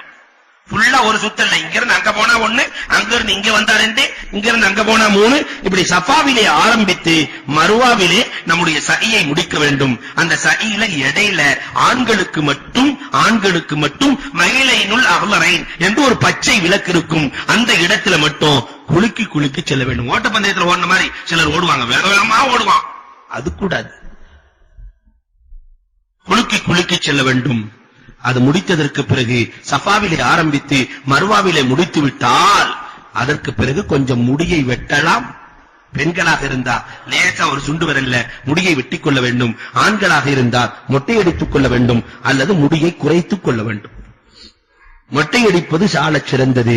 இதை செய்துவிட்டால் உம்ரா முடிந்துவிடும். அதற்கு பிறகு ஹலாலான டிரெஸ்களை போட்டுக் கொள்ளலாம், ஹலாலுக்கு வந்து விடலாம். அப்ப உம்ராவினுடைய வேலை என்னன்னா, தவாஃபு 7 தடவை 7 சுத்து சுத்தணும், 2 ரக்காத் தொழ வேண்டும், ஜம்சமை குடிக்க வேண்டும், சஃபா மர்வாவிலே சஹி செய்ய வேண்டும், வந்தவுடன் முடியை வெட்டிக் கொள்ள வேண்டும், மொட்டையை அடித்துக் கொள்ள வேண்டும், எல்லாம் முடிந்துவிடும். இந்த சஹீல ஒளு இருக்க வேண்டும் என்பது ஷர்த்தல்ல. ஒளு இருந்தால் நல்லது, இல்லை என்று சொன்னாலும் சஹி கூடிவிடும். இதற்கு பிறகு நாம் ஹலாலாகி விடுவோம். நார்மல் டிரெஸ்ஸுக்கு வந்ததுனால அதுக்கு பின்னாடி ஹஜ்ஜை பார்த்துக்கலாம். இடையில 15 நாள் இருக்கும். நிறைய தவாஃபுகளை செய்ய வேண்டும், நிறைய உம்ராக்களை செய்ய வேண்டும். இந்த இடத்தினுடைய கண்ணியத்தை பாதுகாக்க வேண்டும். இனி ஒவ்வொரு இடத்தினுடைய சிறப்பையும் நாம் அறிய வேண்டும். உம்ரா முடிஞ்சிருச்சு, ஒவ்வொரு இடத்தினுடைய சிறப்பு, அங்க இருக்கக்கூடிய அந்த இடத்தினுடைய மாண்புகள் என்ன தெரியுமா? அன்புக்குரியவர்களே, நாம் எண்ணி பார்க்கிறோம், காபத்துல்லாவுல ஒவ்வொரு நாளைக்கும் 120 ரஹ்மத்துக்கள் இறங்குகிறது. ஒரு நாளைக்கு தவாஃப் செய்யக்கூடியவர்களுக்கு 60 ரஹ்மத், தொழக்கூடியவர்களுக்கு 40 ரஹ்மத், அதை பார்த்துக் கொண்டிருப்பவர்களுக்கு 19 ரஹ்மத். மீதி இருக்கிற ஒரு ரஹ்மத்து தான் உலகம் முழுக்க பிரித்துக் கொடுக்கப்படுகிறது. அதுதான் உலகத்தில் இருக்கிற எல்லா பள்ளிகளுக்கும் வருகிறது, இமாமுக்கு வருகிறது, பிறகு தொழுகையாளிகளுக்கு செல்கிறது. தொழுகையாளிகள் யாரையெல்லாம் சந்திக்கிறார்களோ அவர்களுக்கு ரஹ்மத் செல்கிறது. இந்த ரஹ்மத்து செல்வதால் தான் உலகம் சுபிச்சமாக இருக்கிறது. ரஹ்மத் இல்லை என்றால் உலகத்திற்கு சுபிச்சம் இல்லை. அன்புக்குரியவர்களே, ஒரு ரஹ்மத்து உலகத்தையே சுபிச்சமாக்குகிறது என்றால் 119 ரஹ்மத்தை நாம் பெறப்போகிறோம். அந்த 40 நாள்ல இவ்வளவு ரஹ்மத்தை பெற்றுவிட்டால் அன்புக்குரியவர்களை எண்ணி பார்க்க வேண்டும், நம்முடைய வாழ்க்கை எப்படி இருக்கும். அதனால ரப்பல் ஆலமீனே 120 ரஹ்மத்தையும் மொத்தமா எனக்கு கொடுத்து விடு ரப்பே என்று அல்லாஹ்விடத்திலே அழுது கேட்க வேண்டும். இதை போன்று அது பரக்கத்தான இடம். பரக்கத்துன்னா ஒன்றாகவே இருக்கும், ஒரு லட்சத்தின் வேலையை செய்யும். அதான் பரக்கத். இங்கு 4 ரக்காத் தொழுதா 4 ரக்காத் தான். ஆனால் அங்கு தொழுதா 4 லட்சம் தொழுத நன்மை. இங்கு 1 ரூபாய் செலவழித்தால் 1க்கு 10, அங்கு 1 செலவழித்தால் 1க்கு லட்சம். பரக்கத். அல்லாஹ் ரப்பல் ஆலமீன் 5 விஷயங்களை பரக்கத் என்று குர்ஆனிலே சொல்லுகிறார். ஒன்று குர்ஆன், அதா திக்ருன் முபாரக். ஒரே ஒரு குர்ஆன் எத்தனை லைப்ரரிகளை உருவாக்கி இருக்கிறது. எத்தனை பேர் எழுதிக்கிட்டே இருக்கிறார். குர்ஆனுடைய கருத்துக்கள் முடியுமா? முடித்தவர்கள் உண்டா? ஒன்றாகவே இருக்கிறது, பல உருவாக்கங்களை ஏற்படுகிறது. அதனால் குர்ஆன் பரக்கத். அல்லாஹ் ரப்பல் ஆலமீன் மழையை பரக்கத் என்று சொல்கிறான். அன்ஸல்னா மினஸ் ஸமாஇ மாஅன் முபாரக்கா. ஏன்னா ஒரு மழை தான் பெய்யுது, ஆனால் பல பழங்களை உருவாக்குகிறது. அதே மழையத்தான் மாமரம் இழுத்து மாம்பழத்தை கொடுக்குது, தென்னை மரம் இழுத்து தேங்காயை கொடுக்கிறது, மாமரம் இழுத்து மாங்காயை கொடுக்கிறது, மிளகாய் இழுத்து உரப்பை கொடுக்கிறது, இஞ்சி இழுத்து அனைத்தையும் கொடுக்கிறது. இல்லையா? தண்ணீர் ஒன்றுதான், ஆனால் அதிலிருந்து ஏற்படுகிற உருவாக்கம் பலது. ஒன்றாகவே இருந்து ஒரு லட்சத்தின் வேலையை அது செய்கிறது. அதனால் பரக்கத். இதை போன்று அல்லாஹ் ரப்பல் ஆலமீன் பரக்கத் என்று சொல்லுகிறான். லைலத்துல் கத்ரினுடைய இரவை பற்றி சொல்லுகிற பொழுது பரக்கத் என்கிறான். மற்ற இரவு போல அதுவும் ஒரு இரவுதான், ஆனால் அது 83 ஆண்டுகளை விட சிறந்த இரவு. 1000 ஆண்டுகள் 1000 மாதங்களை விட சிறந்தது என்று அல்லாஹ் சொல்லுகிறானே. லைலத்தின் முபாரக்கா அல்லாஹ் சொல்லி காட்டுகிறான். ஜைத்தூன் மரத்தை பற்றி அல்லாஹ் சொல்லுகிற பொழுது சொல்லுவான், ஷஜரத்தின் ஜைத்தூனத்தின் முபாரக்கா. ஜைத்தூன் மரம் பரக்கத் என்கிறார். 70 நபிமார்கள் துஆ செய்த காரணத்தினால் எந்த நோய்க்கு சாப்பிட்டாலும் அதை குணப்படுத்துகிற ஆற்றல் ஜைத்தூனுக்கு உண்டு என்று நபிகள் கோமான் ஸல்லல்லாஹு அலைஹி வஸல்லம் என்பவர் சொல்லி இருக்கிறார்கள் என்றால் அதனுடைய ஆற்றல் என்ன? அல்லாஹ் இன்ன அவ்வள பைத்தின் உலி அலின்னாசி லல்லதி பிபக்கத் முபாரக்கா. மக்கா பரக்கத் என்று அல்லாஹ் பேசுவான். மக்கா பரக்கத். காரணம், அங்கு 1 தொழுதால் 1 லட்சத்தின் நன்மை. அதனால அருமைக்குரிய ஹாஜிமார்களே, ஒரு தொழுகை கூட அங்க மிஸ் ஆகக்கூடாது. நிறைய ஹாஜிகள் ரூமிலேயே தொழுகிற அவலங்கள் உண்டு.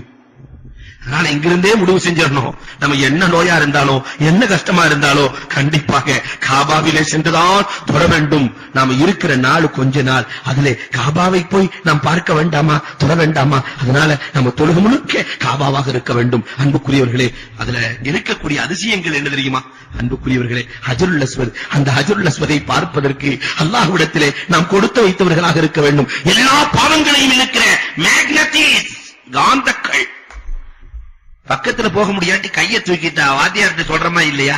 வாத்தியார்ட்ட ஸ்கூலுக்கு போன உடனே உள்ளே நையா அப்படி கையை உயர்த்துவான், உள்ளே நையா இவர் இருக்கிறாருங்கிறதுக்கு அடையாளம். இதை போல ஹஜருல் அஸ்வதுக்கு பக்கத்திலே செல்கிற பொழுது உள்ளே நையா, இது சாட்சி சொல்லும். நம்ம கையை உயர்த்துறதுதான் அல்லாஹ்விடத்திலே சாட்சி சொல்லும். பெருமானார் ஸல்லல்லாஹு அலைஹி வஸல்லம் அன்னவர்கள் ஹஜருல் அஸ்வதை பற்றி சொல்லுகிற பொழுது யமீனுல்லாஹி அலல் அர்த், பூமியிலே அல்லாஹ்வின் வலக்கரம் என்றார்கள். அல்லாஹ்வுடைய கரத்திலே யாராவது முசாபஹா செய்ய நாடுகிறீர்களா, ஹஜருல் அஸ்வதை தொட்டுக் கொள்ளுங்கள், அல்லாஹ்வின் கரத்தை தொட்ட நன்மை கிடைத்துவிடும். பெருமானார் ஸல்லல்லாஹு அலைஹி வஸல்லம் சொன்னார்கள், இன்னலஹு லிசானன் வ ஸஃபத்தைன், அதற்கு அல்லாஹ் ஒரு நாவை கொடுப்பான், 2 உதட்டை கொடுப்பான். நாளை மறுமையிலே இவர் என்னை பார்க்க வந்தார், இவருக்கு சொர்க்கத்தை கொடு என்று சாட்சி சொல்லுகிற கல் அந்த கல். பெருமானார் ஸல்லல்லாஹு அலைஹி வஸல்லம் அன்னவர்கள் சொல்லி காட்டுகிறார்கள், அந்த கல்லை தொட்டுவிட்டால், அந்த கல்லை முத்தமிட்டு விட்டால் அது சொர்க்கத்திற்கு கொண்டு போய் சேர்க்கும். பெருமானார் ஸல்லல்லாஹு அலைஹி வஸல்லம் சொல்லி காட்டுகிறார்கள். ஒரு நாள் உமர் ரலியல்லாஹு தஆலா அன்ஹு, நீ என்ன ஒரு சாதாரண கல்லு, நீ என்ன ஒரு சாதாரண கல்லு, நீ எந்த பயனும் கொடுக்க முடியாது,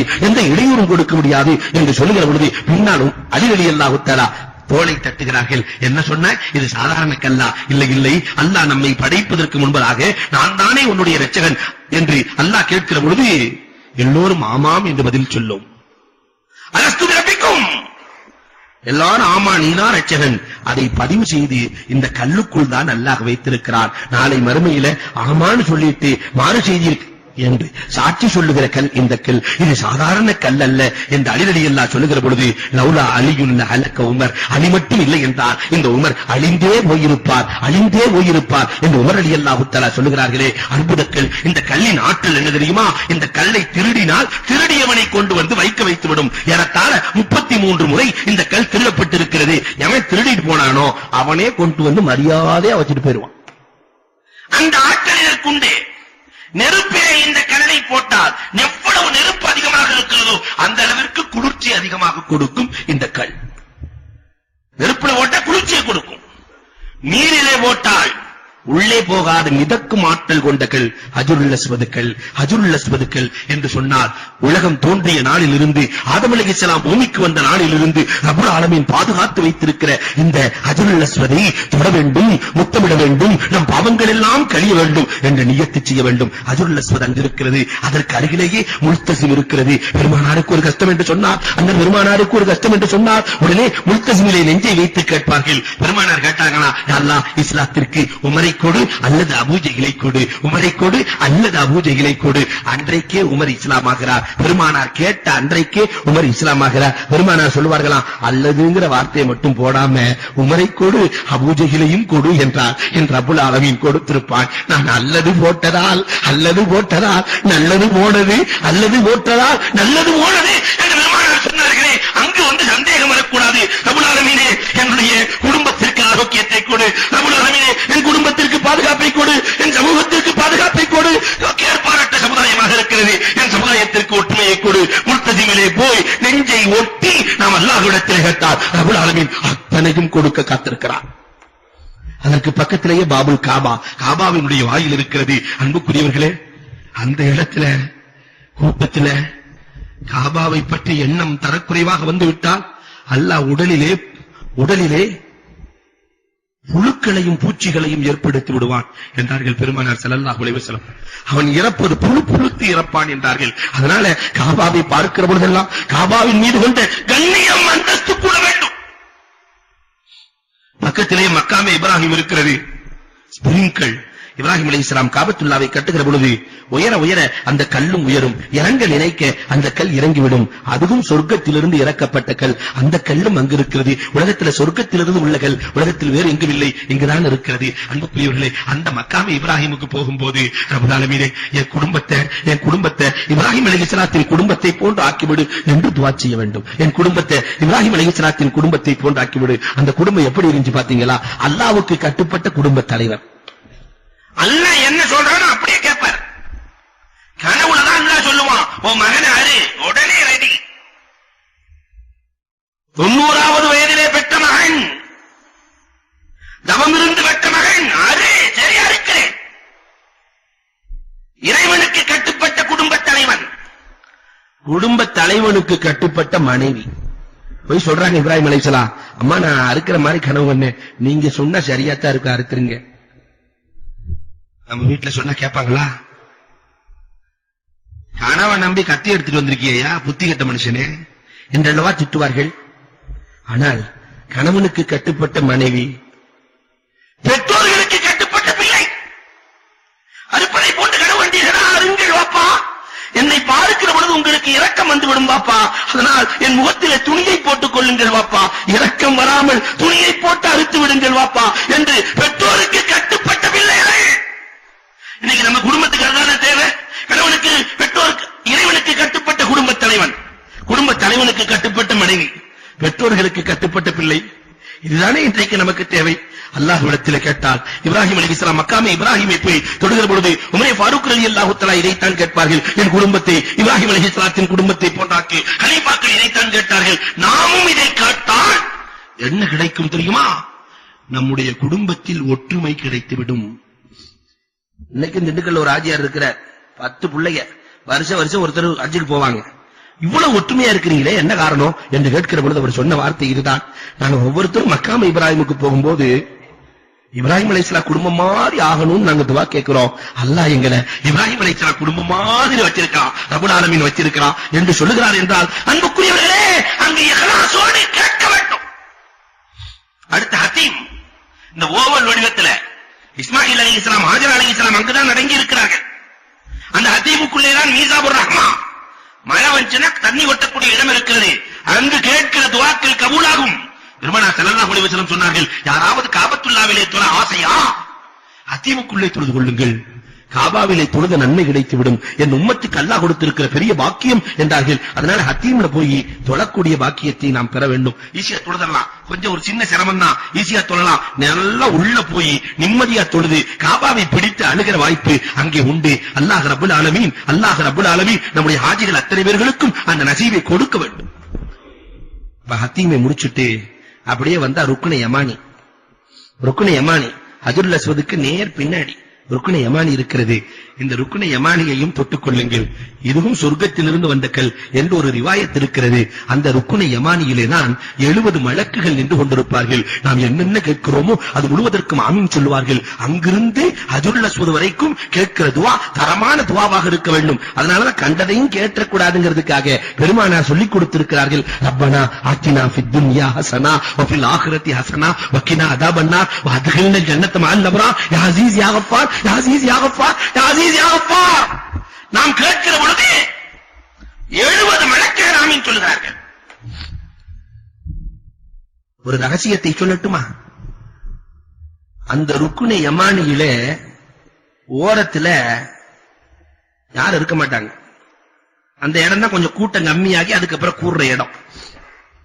அங்கே செல்லுகிற பொழுது தனியாக வந்து, கணவன் மனைவியாக இருக்கிறீர்களா அல்லது சகோதரர்கள் சென்றிருக்கிறீர்களா, ஒரு 3-4 பேர் வந்து ருக்னே யமானிக்கு நேரா நின்று ஒருவர் துஆ கேட்க வேண்டும், மற்றொருவர் ஆமீன் சொல்ல வேண்டும். அடுத்து அவர் துஆ கேட்க வேண்டும், மற்றொருவர் ஆமீன் சொல்ல வேண்டும். 100% ஏற்றுக்கொள்ளப்படுகிற இடம் அது. நம்முடைய துஆக்களுக்கு 70 மலக்குகள் ஆமீன் சொல்கிறார்கள்.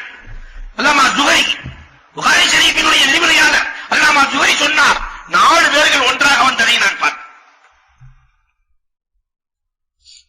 அப்துல்லாஹ் இப்னு ஜுபைர், முஸ்அப் இப்னு ஜுபைர், அப்துல் மலிக் இப்னு மர்வான், அப்துல்லாஹ் இப்னு உமர், 4 பேரும் ஒன்றாக வந்ததை நான் பார்த்தேன். ஒருத்தர் துஆ செய்றார், மற்றவர் ஆமீன் சொன்னார். அது அப்துல்லாஹ் இப்னு ஜுபைர் துஆ செஞ்சார், யா அல்லாஹ் மக்காவுக்கு கவர்னராக ஆக்காமல் என்னை மௌத்தாக்காதே என்று துஆ செய்தார். மற்றவர்கள் ஆமீன் சொன்னார்கள். அல்லாமா ஜுஹரி சொன்னார்கள், அவர் மக்காவுக்கு கவர்னராக ஆனதற்கு பிறகுதான் மௌத்தானார், அதையும் கண்கூடாக பார்த்தேன். அடுத்தவர் துஆ செய்கிறார், அவருடைய தம்பி முஸ்அப் இப்னு உமைர், அல்லாஹ் என்னை ஹிஜாஸ் அரபு மாகாணத்துக்கே கவர்னராக ஆக்காமல் மௌத்தாக்காதே. இன்னொரு ரிவாயத்தில் வந்திருக்கு ஈராக் என்று வந்திருக்கிறது, ஈராக்குக்கு என்னை கவர்னராக ஆக்காமல் மௌத்தாக்காதே. சகீனா பின்த் ஹுசைன், ஹுசைன் ரலியல்லாஹுவினுடைய மனைவி அங்கேயும் கேட்டிருக்கிறார். ஹுசைன் ரலியல்லாஹுவின் மனைவி சக்கீனாவை நான் மணமுடிக்காமல் மௌத்தாக்காதே. ஜுஹரி சொல்கிறார்கள், துஆ கேட்டதையும் நான் கேட்டேன், அவர்கள் ஆமீன் சொன்னதையும் நான் பார்த்தேன். இந்த ரெண்டுமே நடந்தது. ஈராக்குக்கு கவர்னராகவும் ஆனார். ஹுசைன் ரலியல்லாஹுவினுடைய மகள் சக்கீனாவையும் மணமுடித்தார். அப்துல் மலிக் இப்னு மர்வான் துஆ கேட்கிறார், யா அல்லாஹ், என்னை யாரும் நேர்கொண்டு பார்க்க கூடாது, என்னை பார்த்தால் மக்களுக்கு பயம் வர வேண்டும், இந்த நிலையை ஏற்படுத்தாமல் நீ மௌத்தாக்காதே. அதனால அப்துல் மலிக் இப்னு மர்வான யாருமே நேரா பார்த்து பேச முடியாதாம். நேரா பார்த்து பேச முடியாது, எல்லோரும் தலைகுந்துதான் பேசுவார்கள். வரலாறு சொல்கிறது, ஜுஹரி சொல்கிறார்கள், இவர் கேட்டதையும் பார்த்தேன், நடந்ததையும் பார்த்தேன். கடைசியில் அப்துல்லாஹ் இப்னு உமர் ரலியல்லாஹு தஆலா அன்ஹு துஆ கேட்கிறார்கள், ரப்பல் ஆலமீனே, என்னை சொர்க்கவாசியாக்காமல் மௌத்தாக்காதே. ஜுஹரி சொல்றாங்க, 3 பேர்த்தையும் நேரடியா பார்த்தெல்லாம் கேட்டது, ஆனால் சொர்க்கவாசியாக ஆக்காமல் மௌத்தாக்காதே என்று கேட்டாரே, எப்படி நடந்ததா இல்லையா என்று தெரியவில்லை என்ற கவலை இருந்தது. ஒரு நாள் கனவிலே அப்துல்லாஹ் இப்னு உமர் ரலியல்லாஹு தஆலா வந்து என்னிடத்திலே சொன்னார்கள், 3 பேர் துஆவை கபூல் செஞ்ச அல்லாஹ் என்ன கஞ்சனா? ஜுஹரி, என்ன கஞ்சனா? எனக்கும் அல்லாஹ் துஆவை கபூல் செய்து என்னை சொர்க்கவாசியாக ஆக்கினார். அதனால ஒவ்வொரு நாளும் கணவன் மனைவியாக இருப்பவர்கள் அல்லது ஒரு குழுவாக செல்பவர்கள், நண்பர்களோடு செல்பவர்கள் அந்த இடத்திற்கு செல்ல வேண்டும். ஒருவர் துஆ கேட்க வேண்டும், மற்றவர் ஆமீன் சொல்ல வேண்டும். ஒருவர் துஆ கேட்க வேண்டும், மற்றவர் ஆமீன் சொல்ல வேண்டும். ருக்னி யமானிக்கு நேரா உள்ள பகுதி.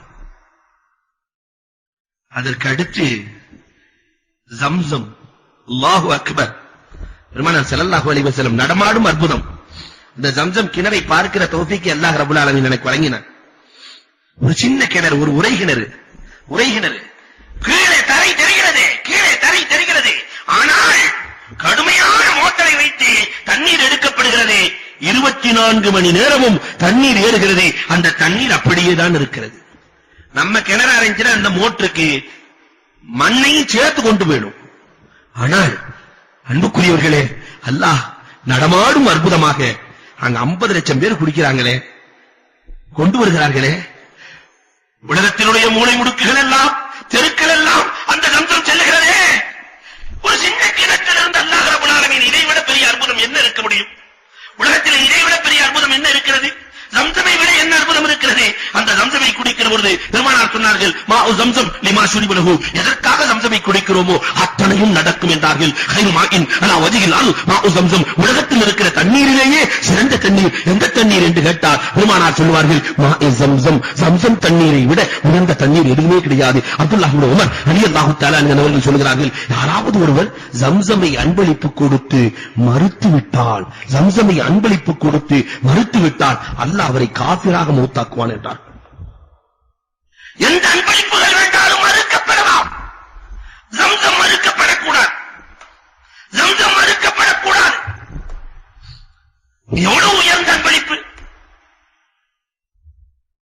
ஒரு ஊசியை முழுங்கி விடுகிறார் உமர் ரலியல்லாஹுவினுடைய காலத்துல. அது எடுக்கிறது இன்னைக்கு மாதிரி ஆபரேஷன் அன்னைக்கு இல்ல. என்ன செய்வது? ஜம்சமை குடி சரியாகும் என்றார்கள். நியத்து பண்ணி குடிச்சாரு, அந்த ஊசி வெளியே வந்தது. வரலாறு சொல்கிறார், ஊசி வெளியே வருகிறது.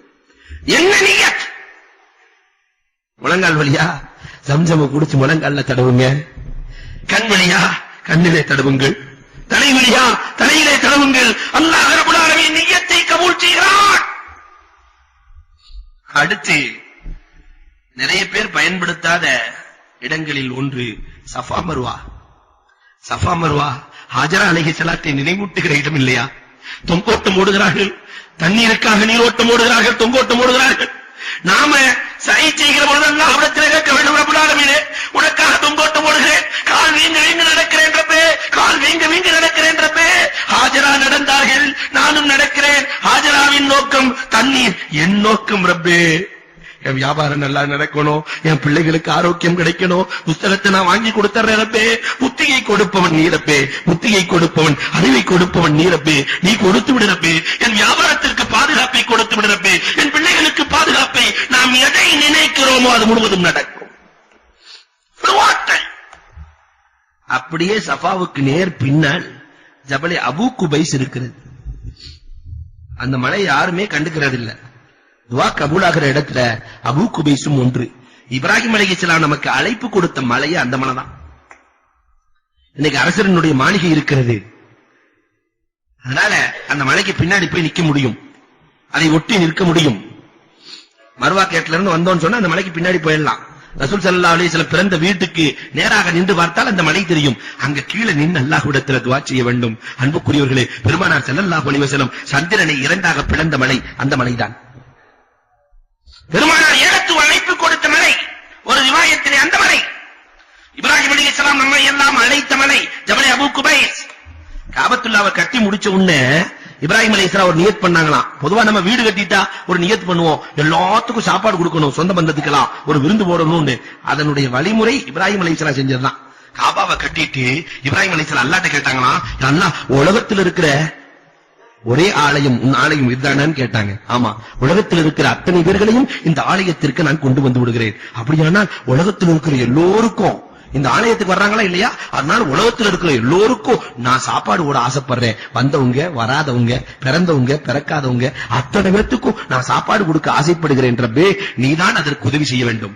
ஹயாத்தா இருக்கிறவங்களுக்கு சோறு கொடுத்துடலாம், அதுக்கு மக்காவாதிகளுக்கு மட்டும் கொடுக்கலாம். உலகம் முழுக்க கொடுக்க முடியுமா? வராத பிறக்காதவர்களுக்கு கியாமத் நாள் வரை வரக்கூடியவர்களுக்கு கொடுக்க முடியுமா? ஆனால் அல்லாஹ் முடியும் என்று நிரூபித்தார். இப்ராஹிம் அலைஹிஸ்ஸலாம் கேட்டது முடியாததை கேட்கிறார்கள். உலகத்தில் இருக்கிற எல்லோருக்கும் நான் விருந்து கொடுக்க ஆசைப்படுகிறேன். அல்லாஹ் ரப்பல் ஆலமீன் சொர்க்கத்தினுடைய கற்பூரத்தை கொண்டு வந்து கையில கொடுக்கிறார் இப்ராஹிம் அலைஹிஸ்ஸலாத்தினுடைய கையில. அதுவரைக்கும் கடல் தண்ணி இனிப்பாகத்தான் இருந்தது. இப்ராஹிம் அலைஹிஸ்ஸலாம் அதை தூவினார்கள், உப்பாக மாறுகிறது. கடல் நீர் உப்பாக வந்து ஒவ்வொரு வீட்டுக்குள்ளேயும் வந்து நுழைந்திருக்கிறது. நாம் சாப்பிடுகிற உப்பு, உப்பு போடாம யாராவது சாப்பிடுவோமா? உப்பு போடுறமே. இது இப்ராஹிம் அலைஹிஸ்ஸலாம் விருந்து, இப்ராஹிம் அலைஹிஸ்ஸலாத்தினுடைய விருந்து. அல்லாஹ் ரப்பல் ஆலமீன் இடத்திலே கேட்டார்களே, எல்லோருக்கும் விருந்து கொடுக்க ஆசைப்படுகிறேன் என்று அல்லாஹ் கொடுத்தான். அந்த இப்ராஹிமின் விருந்து தான் உப்பு. காபா கட்டியதற்காக அல்லாஹ் ரப்பல் ஆலமீன் கொடுத்த பரிசுதான் இந்த சமுதாயத்திற்கு கிடைத்தது உப்பு. முடியாததை அபூ குபைஸுக்கு பக்கத்திலே நின்று கேட்டாலும் அல்லாஹ் கொடுப்பான்.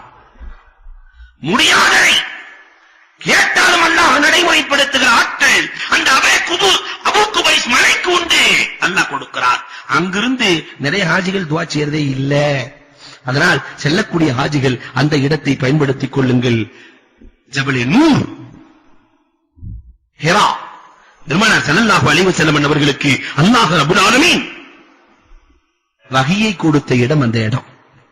எல்லா மலைகளும் மிரண்டது. லவ் அன்ஸல்னா ஹாதல் குர்ஆன அலா ஜபலின் லரஐதஹு ஹாஷிஅம் முத்தஷத்திஅம் மின் கஸ்வத்தில். மலைகளே பயந்து நடுங்கியது. பெருமானாருக்கு குர்ஆனை பெற்று தந்த மலை அந்த மலை இன்றும், அதுக்கு பேர் ஜபலே நூர். அமாவாசை இரவிலேயும் அது பெருமானார் எந்த இடத்துல உட்கார்ந்து இருந்தாங்களோ அந்த இடம் இன்றும் பிரகாசமாக இருக்கிறது. அமாவாசை இரவிலே ஒரு லைட் இல்லை, ஆனால் பிரகாசம். அதனால ஏற சக்தி பெற்றவர்கள் அங்கு ஏறலாம். முடியவில்லையா, கஷ்டம் தேவையில்லை. கீழே இருந்து அந்த இடத்திலே கல்வியை கேட்டார் அல்லாஹ் ரப்பல் ஆலமீன் உடனே கொடுக்கிறார். அந்த இடத்திலே கேட்க வேண்டிய துஆக்களில் ஒன்று ஃபஹ்மை கொடு, தஃஹீமை கொடு, கல்வியை கொடு என்று நினைவாற்றலை கொடு, ஞாபக சக்தியை கொடு, எனக்கு கொடு, என் பிள்ளைகளுக்கு கொடு, அல்லாஹ் கொடுக்கிறார். அடுத்த ஒரு மலை இருக்கிறது, ஜபலே சௌர். பெருமானார் ஸல்லல்லாஹு அலைஹி வஸல்லம் மதீனாவிற்கு சென்ற பொழுது ஒதுங்கிய மலை ஜபலே சௌர். அதுக்கும் செல்ற வாய்ப்பு இருந்தால் செல்லலாம், இல்லைன்னா பக்கத்தில் இருந்து அந்த சுற்றுலா சுட்டி காட்டுவார்கள், அங்கிருந்து நாம் துஆ செய்ய வேண்டும். பெருமானாரை பாதுகாத்த மலை. அபூபக்கர் ரலியல்லாஹு தஆலா எப்பயுமே அந்த மலைக்கு போவாங்களாம். இந்த எட்டுக்கால் பூச்சி எல்லாம் பார்த்துட்டு சொல்லுவாங்களாம், நீயும் நானும் ஒன்றுதான், நீயும் நானும் ஒன்றுதான். நாயகத்தை பாதுகாப்பதற்காக நீயும் உயிரை கொடுக்க தயாரானாய், நானும் உயிரை கொடுக்க தயாரானேன். எதிரிகள் வருகிற பொழுது நீ வலை பின்னினாய், நான் பெருமானாரை பாதுகாத்தேன். நாயகத்தை பாதுகாப்பதில் 2 பேரும் ஒன்றாகத்தான் நின்றோம். ஆனால் என்னை விட உனக்கு நாயகத்தின் மீது ஆசை அதிகம், என்னை விட உனக்கு நாயகத்தின் மீது ஆசை அதிகம். உன்னை கொண்டால் தான் என்னை கொள்ள முடியும், உன்னை கொண்டதற்கு பிறகுதான் என்னை கொள்ள முடியும். முதலில் நாயகத்திற்காக நீ உன்னை அர்ப்பணிக்க தயாரானாய். என்னை விட நாயகத்தின் மீது உனக்கு பாசம் அதிகம். அந்த இடத்துல யா அல்லாஹ், இந்த எட்டிக்கால் பூச்சிக்கு இருந்த பாசத்தையாவது நாயகத்தின் மீது எனக்கு போடு ரப்பே, என் மார்க்கத்தை நீ பாதுகாத்துக் கொள் ரப்பே. பல பிரச்சனைகள், பல சங்கடங்கள், எல்லோரும் தீவிரவாதிகள் என்று சித்தரிக்கப்படுகிற ரப்பே, அந்த நிலையை மாற்றிக்கொடு, அல்லாஹ் கொடுப்பான். இதெல்லாம் பார்க்க வேண்டிய இடம். ஒவ்வொரு நாளும் உம்ராக்களை அதிகமாக செய்கிறோம், தவாப்புகளை அதிகமாக செய்கிறோம்.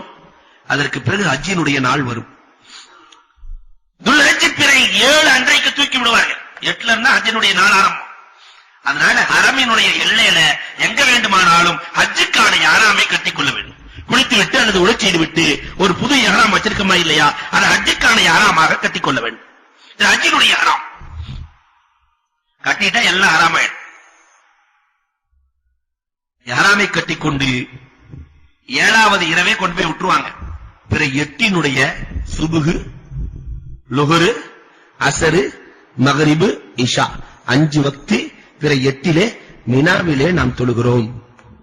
மினாவிலே இந்த மினா பெருமானார் ஸல்லல்லாஹு அலைஹி வஸல்லம் சொல்லுகிற பொழுது சொன்னார்கள், அல் மினா கல் ஹம்ல், மினா என்பதை தாயின் கர்ப்பத்தை போல என்றார்கள் பெருமானார்.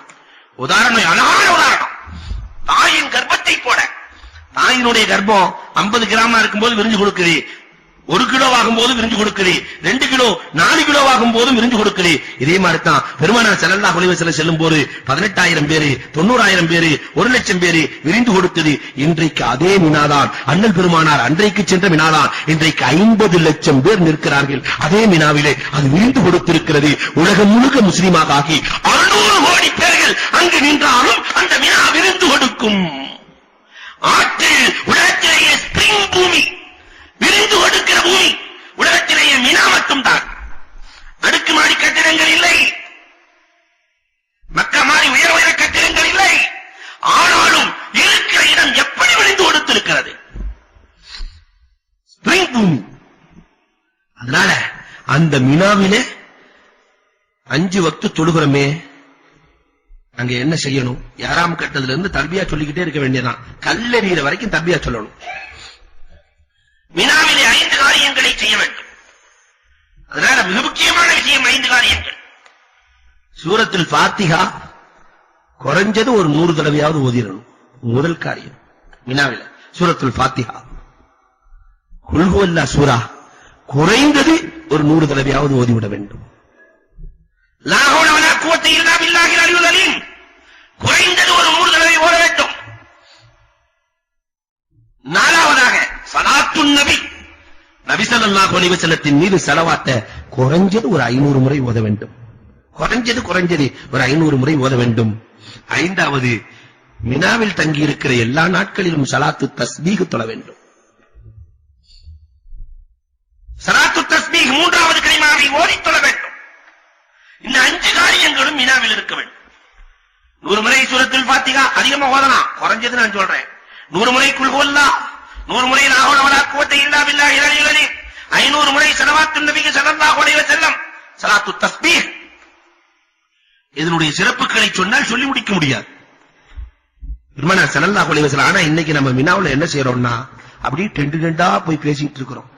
இதான் நடக்குது. மினாவுக்கு வந்த உடனே அடுத்த டென்ட்ல ஹஜ் கமிட்டில இருந்து வந்திருக்காங்க, அவங்கள போய் என் மாமாவை பார்த்துட்டு வர்றேன், மச்சானை பார்த்துட்டு வர்றேன். சில பேர் சோத்தை பாக்குறதுக்கே வருவாங்க. அப்படி போய் அந்த டிராவல்ஸ்ல என்ன போடுறாங்க, இந்த டிராவல்ஸ்ல மீன், மினாவுலயே அவன் மீன் போட்டான், நீ என்னையா போடுற?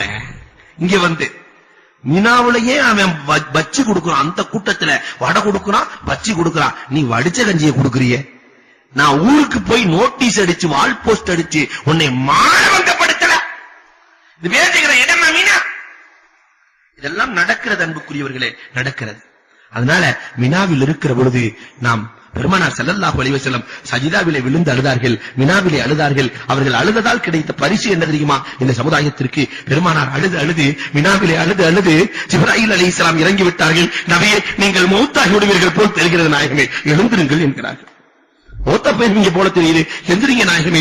பெருமானார் எழுகிறார்கள், உங்களுக்கு என்ன வேண்டும் நாயகமே? பெருமானார் கேட்கவில்லை, எனக்கும் என் குடும்பத்துக்கு நீ மன்னிப்பு கொடுன்னு கேட்கல, முழு இஸ்லாமிய சமுதாயத்திற்கும் சொர்க்கம் வேண்டும் என்று கேட்டார்கள். கோமான் நபிகள் கோமான் ஸல்லல்லாஹு அலைஹி லா இலாஹ இல்லல்லாஹ் முஹம்மதுர் ரசூலுல்லாஹ் என்று யாரெல்லாம் சொல்லி இருக்கிறார்களோ அத்தனை பேர்களுக்கும் சொர்க்கம் வேண்டும். சமூக அக்கறை, தன் இனத்தை சார்ந்த ஒருவர் கூட நரகத்திற்கு செல்லக்கூடாது என்று பூமான் நபிகள் கோமான் ஸல்லல்லாஹு அலைஹி வஸல்லம் அழுதார்கள். அல்லாஹ் சொல்லுவான், மூன்றில் ஒரு பகுதிக்கு சொர்க்கம் உண்டு நாயகமே. பெருமானார் மீண்டும் சஜிதாவில் விழுகிறார்கள். ஏன்னா அந்த இடத்தினுடைய கண்ணியம் பெருமானாருக்கு தெரியும். எதை கேட்டால் அல்லாஹ் இறங்கி வந்துருவான் என்பது பெருமானாருக்கு தெரியும். மீண்டும் அழுகிறார்கள். எவ்வளவு அழுகிறார்கள்? ஜிப்ராயில் வந்தார்கள். நாயகமே, உங்க உயிர் போயிரும் போல தெரியுது நாயகமே, உயிர் போயிரும் போல தெரியுது நாயகமே, எழுந்திருங்கள் நாயகமே என்று எழுந்திருந்ததற்கு பிறகு, நாயகமே, அறவாசி பேர்களுக்கு அல்லாஹ் சொர்க்கம் தருவதாக சொல்லி அனுப்பினான் நாயகமே. பெருமானா போதாது. மீண்டும் விழுகிறார்கள். அழுகிறார்கள். அழுது கொண்டே இருக்கிறார்கள். ஜிப்ராயில் அலைஹிஸ்ஸலாம் எழுப்பி, நாயகமே வேண்டாம், யாரெல்லாம் லா இலாஹ இல்லல்லாஹ் முஹம்மதுர் ரசூலுல்லாஹ் என்ற கலிமாவை சொன்னாரோ அத்தனை பேர்களுக்கும் சொர்க்கம் உண்டு. பெரும்பாவை செஞ்சா நரகத்துக்கு போயிட்டு சொர்க்கத்துக்கு போயிடுமா? எல்லோருக்கும் சொர்க்கம் உண்டு, காபிர்களை போல நிரந்தர அதாப் அவர்களுக்கு கிடையாது என்ற சுப செய்தியை பெருமானார் வாங்கி கொடுத்த இடம் மினா. அப்ப இவ்வளவு பெரிய ஆற்றல் பெற்ற மினாவில நாம் எப்படி நடக்க வேண்டும்? தயிர் பாக்கெட் ஃப்ரீயா கொடுக்கறான்னு அங்க போய் நின்று வாங்கிட்டு இருக்கோம். கொடை ஃப்ரீயா கொடுக்கறான்னு அங்க போய் நின்று வாங்கிட்டு இருக்கோம். செருப்பு வைக்கிறதுக்கு பைய கொடுப்பான், அந்த பைய வாங்கிட்டு இருக்கிறமே. அன்புக்குரியவர்களே, அல்லாஹ்விடத்திலே மட்டும் கேட்கிற, அல்லாஹ்விடத்திலே மட்டும் கரம் வேண்டுகிற இடமாக அங்கு இருக்க வேண்டும். கொண்டு வந்து ஃப்ரீயாக கொடுத்தால் கூட வேண்டாம், நாம் கொடுக்கும் கையாக அங்கு மாற வேண்டுமே தவிர வாங்கும் கையாக மினா, அரஃபா, முஸ்தலிஃபா எதிலேயும் நம்முடைய கை வாங்கும் கையாக மாறக்கூடாது. இதுல உறுதியாக இருந்து கொள்ளுங்கள். 4 நாள் நான் பட்டினியாக கிடந்தாலும் கிடப்பேனே தவிர, 4 நாள் நான் பசியாக கிடந்தாலும் கிடப்பேனே தவிர, என் ரப்புல் ஆலமீன் கொடுக்காமல் நான் யாரிடத்திலும் வாங்க மாட்டேன் என்ற மன உறுதி வேண்டும். மினாவுல நாம் 5 அமல்களை செய்து கொண்டு அல்லாஹ்விடத்திலே சமுதாயத்திற்காக ஆள வேண்டும். இஷா முடிஞ்ச உடனே கூட்டு போயிருவாங்க அரஃபாவுக்கு. பிறை 9 இஷா முடிந்தவுடன் சுன்னத்தான முறை அடுத்த நாள் ஃபஜ்ருக்கு பிறகு போறதுதான். ஆனாலும் அழைத்துக் கொண்டு செல்வார்கள். அரஃபா மைதானத்திற்கு சென்று விட்டால் அல்லாஹு அக்பர், கண்ணகும் ஜராதுன் முன்தசிர், பரத்தப்பட்ட வெட்டிக்கிளிகளைப்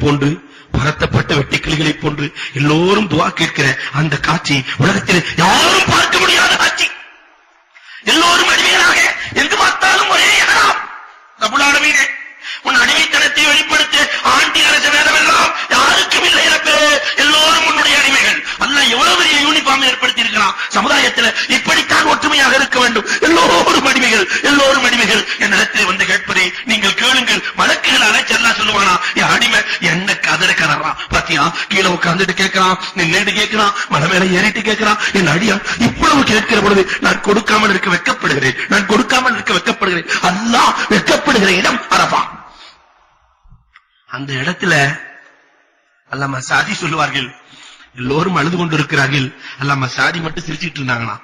என்னங்க, எல்லா இடத்திலும் அழுகிற சாதியே நீங்கள் சிரித்துக் கொண்டிருக்கிறீர்களே, என்ன காரணம்? ஒரு பெரிய கோடீஸ்வரனுக்கு முன்னாடி போய் இத்தனை லட்சம் பேர் நின்னு குடுன்னு கேட்டா கோடீஸ்வரனுக்கு இறக்கவனாதா? இத்தனை லட்சம் பேர் போய் கேட்டா உலகத்தில் இருக்கிற கோடீஸ்வரனே இறங்கி போயிடுறான். அல்லாஹ் ரப்புல் ஆலமீன் இடத்துல இத்தனை பேர் கேட்டால் அல்லாஹ் ரப்புல் ஆலமீன் இறங்காமலா விட்டு விடுவான். இந்த அடியார்களை பார்த்து ரப்பு சிரிக்கிறான், நானும் சிரிக்கிறேன் என்றார்கள் அல்லாமா சாதி ரஹ்மத்துல்லாஹி தஆலா அலைஹி அவர்கள். அங்கு சென்று அல்லாஹ்விடத்துல கேட்டுக்கிட்டே இருக்கணும், துஆ செய்து கொண்டே இருக்க வேண்டும். சூரத்துல் ஃபாத்திஹா ஓதுங்க, குல் ஹுவல்லாஹ் ஓதுங்க, ஸலவாத் ஓதுங்க, லா ஹவ்ல ஓதுங்க, ஓதி அல்லாஹ்விடத்துல கேட்டுக்கொண்டே இருக்க வேண்டும். ஆனால் அங்குதான் இப்லீஸ் நமக்கு வேலையை காட்டுவான். 4 ரக்காத்தா 2 ரக்காத்தா எப்படி தொழுகிறதுன்னு பிஸ்மில்லாஹ்னு ஆரம்பம். ஜம்மா தொழுகிறதா, நீங்க எந்த இமாம் கூட போறீங்களோ அவர் என்ன சொல்றாரோ ஆமன்னா சல்லம்னா கேட்டோம்னா போனோம்னான்னு இருக்கணும். அங்க போய் மசாலா குழப்பங்கள் என்ன, அவர் 4 ரக்காத் தொழுகிறார், நீங்க 2 ரக்காத் தொழுகிறீங்க, ஹஸ்ரத் வேண்டாம். என்ன சொல்றாங்களோ அந்த பொறுப்பு அவரை சார்ந்தது, அவருக்கும் அல்லாஹ்வையும் சார்ந்தது. அதனால அங்க குழப்பம் வேண்டாம். நாம் அல்லாஹ்விடத்திலே கேட்பதாக மட்டும்தான் இருக்க வேண்டும். அங்க ஜம்மா தொழுகிறதா இல்லையா? யாரு மஸ்ஜிதுல போய் மஸ்ஜிதை நமிராவுல தொழுகிறாங்களோ அவங்களுக்கு மட்டும்தான் ஜம்மு கசரு, அவங்களுக்கு மட்டும்தான் ஜம்மு, அவங்களுக்கு மட்டும்தான் கசரு. தனியா நாம தொழுகிறோமே, லுகர் நேரத்துல லுகர், அசர் நேரத்துல அசர், ரெண்டையும் ஒன்னா சேர்த்தெல்லாம் தொழ முடியாது நம்முடைய டென்ட்ல. ஆனா நிறைய இடத்துல டென்ட்ல ஒன்னா சேர்த்து வச்சிடறது, கசர் செஞ்சிடறது எல்லாம் நடக்கும். இப்பொழுதல்ல, நாயகத்தின் காலத்திலிருந்து, நாயக தோழர்களின் காலத்திலிருந்து அங்க ஒரு குழப்பம். உஸ்மான் ரலியல்லாஹு தஆலா 4 ரக்காத் தொழ வைத்தார்களாம். மினாவிலே அரபாவில 4 ரக்காத் தொழ வைக்கிறாங்க. அபூதர் ரலியல்லாஹு இடத்துல ஒருத்தர் வந்து சொல்றாரு, உஸ்மான் ரலியல்லாஹு 4 ரக்காத் தொழ வைக்கிறார். வந்ததே கோபம் அபூதருக்கு. நாளா பெருமானாரே 2 தான் தொழுந்திருக்காங்க, அவர் என்ன 4 தொழ வைக்கிறாரு? வெறும் கோபம். அடுத்த வருஷம் அபூதரே போறாரு, உஸ்மான் ரலியல்லாஹு 4 தொழ வைக்கிறாங்க, இவரும் சேர்ந்து 4 தொழுதுட்டு வந்துடுறாரு. இப்ப வந்தவர் கேட்டாலும், எங்க அவ்வளவு ஆடுனீங்க? உஸ்மான் 4 தொழ வைக்கிறார், நாயகர் 2 தான், உஸ்மானுக்கு பின்னாடி நீங்களே 4 தொழுதுட்டீங்களே. அபூதர் ரலியல்லாஹு தஆலா சொன்னார்களாம், நான் 2 என்று அங்கு சொன்னால் 2 பிரிவாக சமுதாயம் பிரிந்துவிடும். அரபாவிலே என் சமுதாயத்தை பிரிக்க நான் விரும்பவில்லை என்றார்கள். அரபாவிலே என் சமுதாயத்தை பிரிக்க நான் விரும்பவில்லை, ஒரே மாதிரி இருக்கட்டும் என்றார்கள். அதனால அங்க போய் சண்டையெல்லாம் போட்டுட்டு இருக்க கூடாது. அல்லாஹ்விடத்திலே அழுது அல்லாஹ்விடத்திலே கேட்கிற இடம், அந்த இடம் 9வது பிற 9னுடைய ஜவாலில் இருந்து 12 மணியிலிருந்து சூரியன் மறைகிற வரை கேட்கிற துவாக்கள் அனைத்தும் கபூலாகும். ஒரு துவா கூட மிஸ் ஆகாது. அதனால அரபாவுக்குன்னு ஒரு தனி டைரிய போட்டுருங்க, அதுல எழுதி வச்சுட்டு ஒவ்வொன்னா புரட்டி தனியா போய் மலை மேல நின்னு அல்லாஹ்விடத்துல ஒவ்வொன்றா கேட்க வேண்டும், நிதானமாக கேட்க வேண்டும், நிதானமாக கேட்க வேண்டும், கேட்டுக்கொண்டே இருக்க வேண்டும். அல்லாஹ்விடத்துல பிடிவாதமாக கேட்க வேண்டும். ரப்பல் ஆலமீன், நீ கொடுக்கவில்லை என்றால் உலகத்தில் எனக்கு கொடுப்பவன் யாரும் இல்லை. ரப்பே, மனைவியிடத்திலே சொல்ல முடியாத நிறைய விஷயங்கள் உண்டு, மக்களிடத்திலே சொல்ல முடியாத நிறைய விஷயங்கள் உண்டு. அதையெல்லாம் மனக்குறை முழுக்க நாம் யாரிடத்திலே கொட்ட முடியும்? அந்த ரப்பல் ஆலமீன் இடத்திலே மனக்குறை முழுக்க கொட்டி அன்று பிறந்த பாலகனாக மாறுகிற அற்புதமான தலம் அந்த அரபா. அங்க வீண் பேச்சு வேண்டாம். அரசர் சாப்பாடு தர்றாரு, முஅல்லிம் சாப்பாடு தர்றாரு, அதெல்லாம் வேண்டாம். கூட்டிட்டு போற இடத்துல சாப்பாடு கொடுக்கறாங்களா, அஜி கண்டியில போறீங்களா, கொஞ்சம் பிரெட் கிரெட் வாங்கி வச்சுட்டு போங்க, உங்கள் உணவாக இருக்கட்டும். அங்கு போய் அடுத்தவனிடத்திலே கை நீட்ட வேண்டிய அவசியம் நம் சமுதாயத்திற்கு வேண்டாம். அன்று மகரிபுக்கு பிறகு, மகரிபுக்கு முன்னாடி யாருமே நகர முடியாது, கவர்மெண்ட் கேட் போட்டுருவான். ஜவாலுக்கு பிறகுதான், சூரியன் மறைந்ததற்கு பிறகுதான் அனுமதி கொடுக்கப்படும். அதனால அங்கேயே அரபாவிலேயே மகரிபை தொழக்கூடாது. முஸ்தலிஃபாவுக்கு சென்றுதான் மகரிபையும் இஷாவையும் சேர்த்து ஜம்மாக தொழ வேண்டும். மகரிபையும் இஷாவையும் ஒன்றாக சேர்த்து ஒரு பாங்கு 2 காமத்தை சொல்லி தொழ வேண்டும். முஸ்தலிஃபாவுல இரவு முழுக்க தங்கணும். அங்க சின்ன சின்ன கற்கள் இருக்கும், அது எங்க பார்த்தாலும் அந்த கல்லு கிடைக்கும். அதனால ஒரு 70 கல் எடுத்து வைத்துக் கொள்ள வேண்டும். 70 கல்லு தேவையில்லை, இருந்தாலும் எடுத்து வைத்துக் கொள்ள வேண்டும். அன்று இரவு முழுக்க அரபாவில விட்டு போன துவாக்களை எல்லாம், அரபாவிலே ஏற்காத துவாக்களை எல்லாம் அல்லாஹ் முஸ்தலிஃபாவில் ஏற்கிறார். அல்லாஹ் அரபாவிலே எல்லா துவாவையும் ஏற்றுவிடுகிறார். பெற்றோர்களை நிந்தித்தவர்களுடைய துவாவை அல்லாஹ் ஏற்றுக்கொள்வதில்லை. அரபாவில பெற்றோர்களுக்கு மாறு செய்பவர்களின் துவாவை அல்லாஹ் ஏற்றுக்கொள்வதில்லை. அதனால இங்கிருந்து பெற்றோர்களிடத்தில் மன்னிப்பு கேட்டுவிட்டுத்தான் புறப்பட வேண்டும், அவர்களின் பொருத்தத்தை பெற்றுத்தான் புறப்பட வேண்டும்.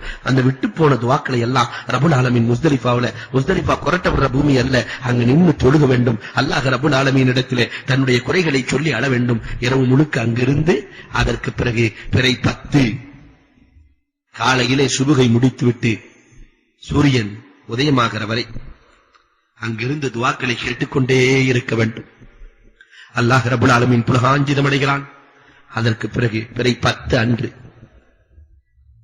பிறை 8 மினாவில் இருப்போம், பிறை 9 பகல் முழுக்க அரபாவில் இருப்போம், இரவு முழுக்க முஸ்தலிஃபாவில் இருப்போம்.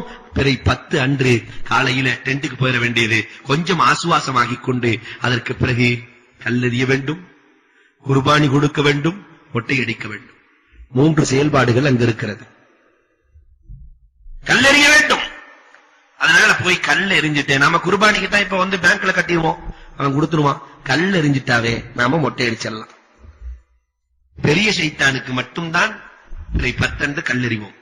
7 கல்லு, சின்ன சின்ன கல்லு, செங்கக்கல்ல தூக்கிட்டு போக கூடாது. சைத்தான் அடிக்க போறோம்ட்டு செங்கக்கல்ல தூக்கிட்டு போய் பக்கத்துல இருக்கிற மண்டையில போட்டு இதெல்லாம் கூடாது. அதனால இன்றைக்கு அல்லாஹ் ரப்புல் ஆலமீன் அந்த மக்கமா நகரத்தை ரொம்ப எளிமையாக ஆக்கி இருக்கிறான். வினாவை முதல்ல இருக்கிற கூட்டம் எல்லாம் இல்ல, இப்ப அழகா பிரிச்சு விட்டுறாங்க. ஒவ்வொரு தெருவிலிருந்தும் போகக்கூடியவர்கள் அழகாக அடித்து விட்டு வந்து விடலாம். அற்புதமான காட்சி அந்த காட்சி. அதனால சைத்தானுக்கு, பெரிய சைத்தானுக்கு மட்டும் 7 கல்லை எரிந்து விட்டு திரும்பி விட வேண்டும். துவா செய்யக்கூடாது அந்த இடத்துல. 7 கல்லை எரிந்து விட்டு திரும்பி விட வேண்டும். அன்றைக்கே முடிந்தால் தவாபு ஜியாரா செய்து கொள்ளலாம். ஆனா ஒரு நிபந்தனை, தவாப் ஜியாரா செஞ்சுட்டு மபீத் மினாவாக இருக்க வேண்டும். இரவு தங்குதல் மினாவாக இருக்க வேண்டும். இரவு போய் காபத்துல்லாவுடைய ரூமுடைய படுத்துக்க கூடாது. பிறை 8, பிறை 9, பிறை 10, பிறை 11, பிறை 12 12 முடியுது. இந்த 4 நாள் 8, 9, 10, 11 இந்த 4 நாளும் தூக்கம் மினாவாகத்தான் இருக்க வேண்டும். அதனால கல்ல எறிஞ்சிட்டு மொட்டை அடிச்சிட்டு முடிஞ்சா தவாஃபு ஜியாரா. இந்த மொட்டை அடிச்சிட்டாவே நம்ம ஹலால் ஆயிடலாம். கல்ல எறிஞ்சிட்டு குர்பானி முடிச்சிட்டு மொட்டை அடிச்சிட்டாவே நார்மல் ட்ரெஸ்ஸுக்கு வந்துடலாம். பீவி கூட மட்டும் சேரக்கூடாது. தவாஃபு ஜியாரா முடித்தால் தான் சேர முடியும். அப்ப தவாஃபு ஜியாரா முடிஞ்சால் செய்ய வேண்டும், அல்லது அடுத்த நாள் செய்யலாம், அதற்கு அடுத்த நாள் செய்யலாம். பிறை 11 3 சைத்தான்களுக்கும் கல்லெறிய வேண்டும். ஜவாலுக்கு பிறகு, சூரியன் அடிசாய்ந்ததற்கு பிறகு கல்லெறிய வேண்டும். ஒரு 3 மணி 4 மணி 5 மணிக்கு போனா ரொம்ப ராகத்தா இருக்கும். சின்ன சைத்தானுக்கு கல்லெறிய வேண்டும், துஆ செய்ய வேண்டும். அடுத்து நடு சைத்தானுக்கு கல்லெறிய வேண்டும், துஆ செய்ய வேண்டும். பெரிய சைத்தானுக்கு கல்லெறிந்து விட்டு உடனே புறப்பட்டு விட வேண்டும். அங்கு துஆ கிடையாது. இது 2வது நாள் அமல். பிறை 12 அன்று இதே மாதிரி 3 சைத்தானுக்கு, சூரியன் ஜவாலானதற்கு பிறகு அடிசாய்ந்ததற்கு பிறகு 3 சைத்தானுக்கு கல்லெறிந்து விட்டால் நம்முடைய ஹஜ் முடிந்துவிடும். சின்ன சைத்தானுக்கு கல்லெறிஞ்சு துவா, நடு சைத்தானுக்கு கல்லெறிஞ்சு துவா, பெரிய சைத்தானுக்கு கல்லெறிந்து விட்டு துவா ஓதாமல் கிளம்பிவிட வேண்டும். மகரிபுக்குள்ள கிளம்பிடணும். மகரிபுக்கு பிறகும் தங்குவதாக இருந்தால் அங்கு மினாவிலே மகரிப் ஆயிடுச்சுனாவே மினாவில தங்கிட்டு அடுத்த நாள் 3 சைத்தானுக்கும் கல்லெறிந்து வர வேண்டும். மேக்சிமம் எல்லாம் 12 வந்துருவாங்க.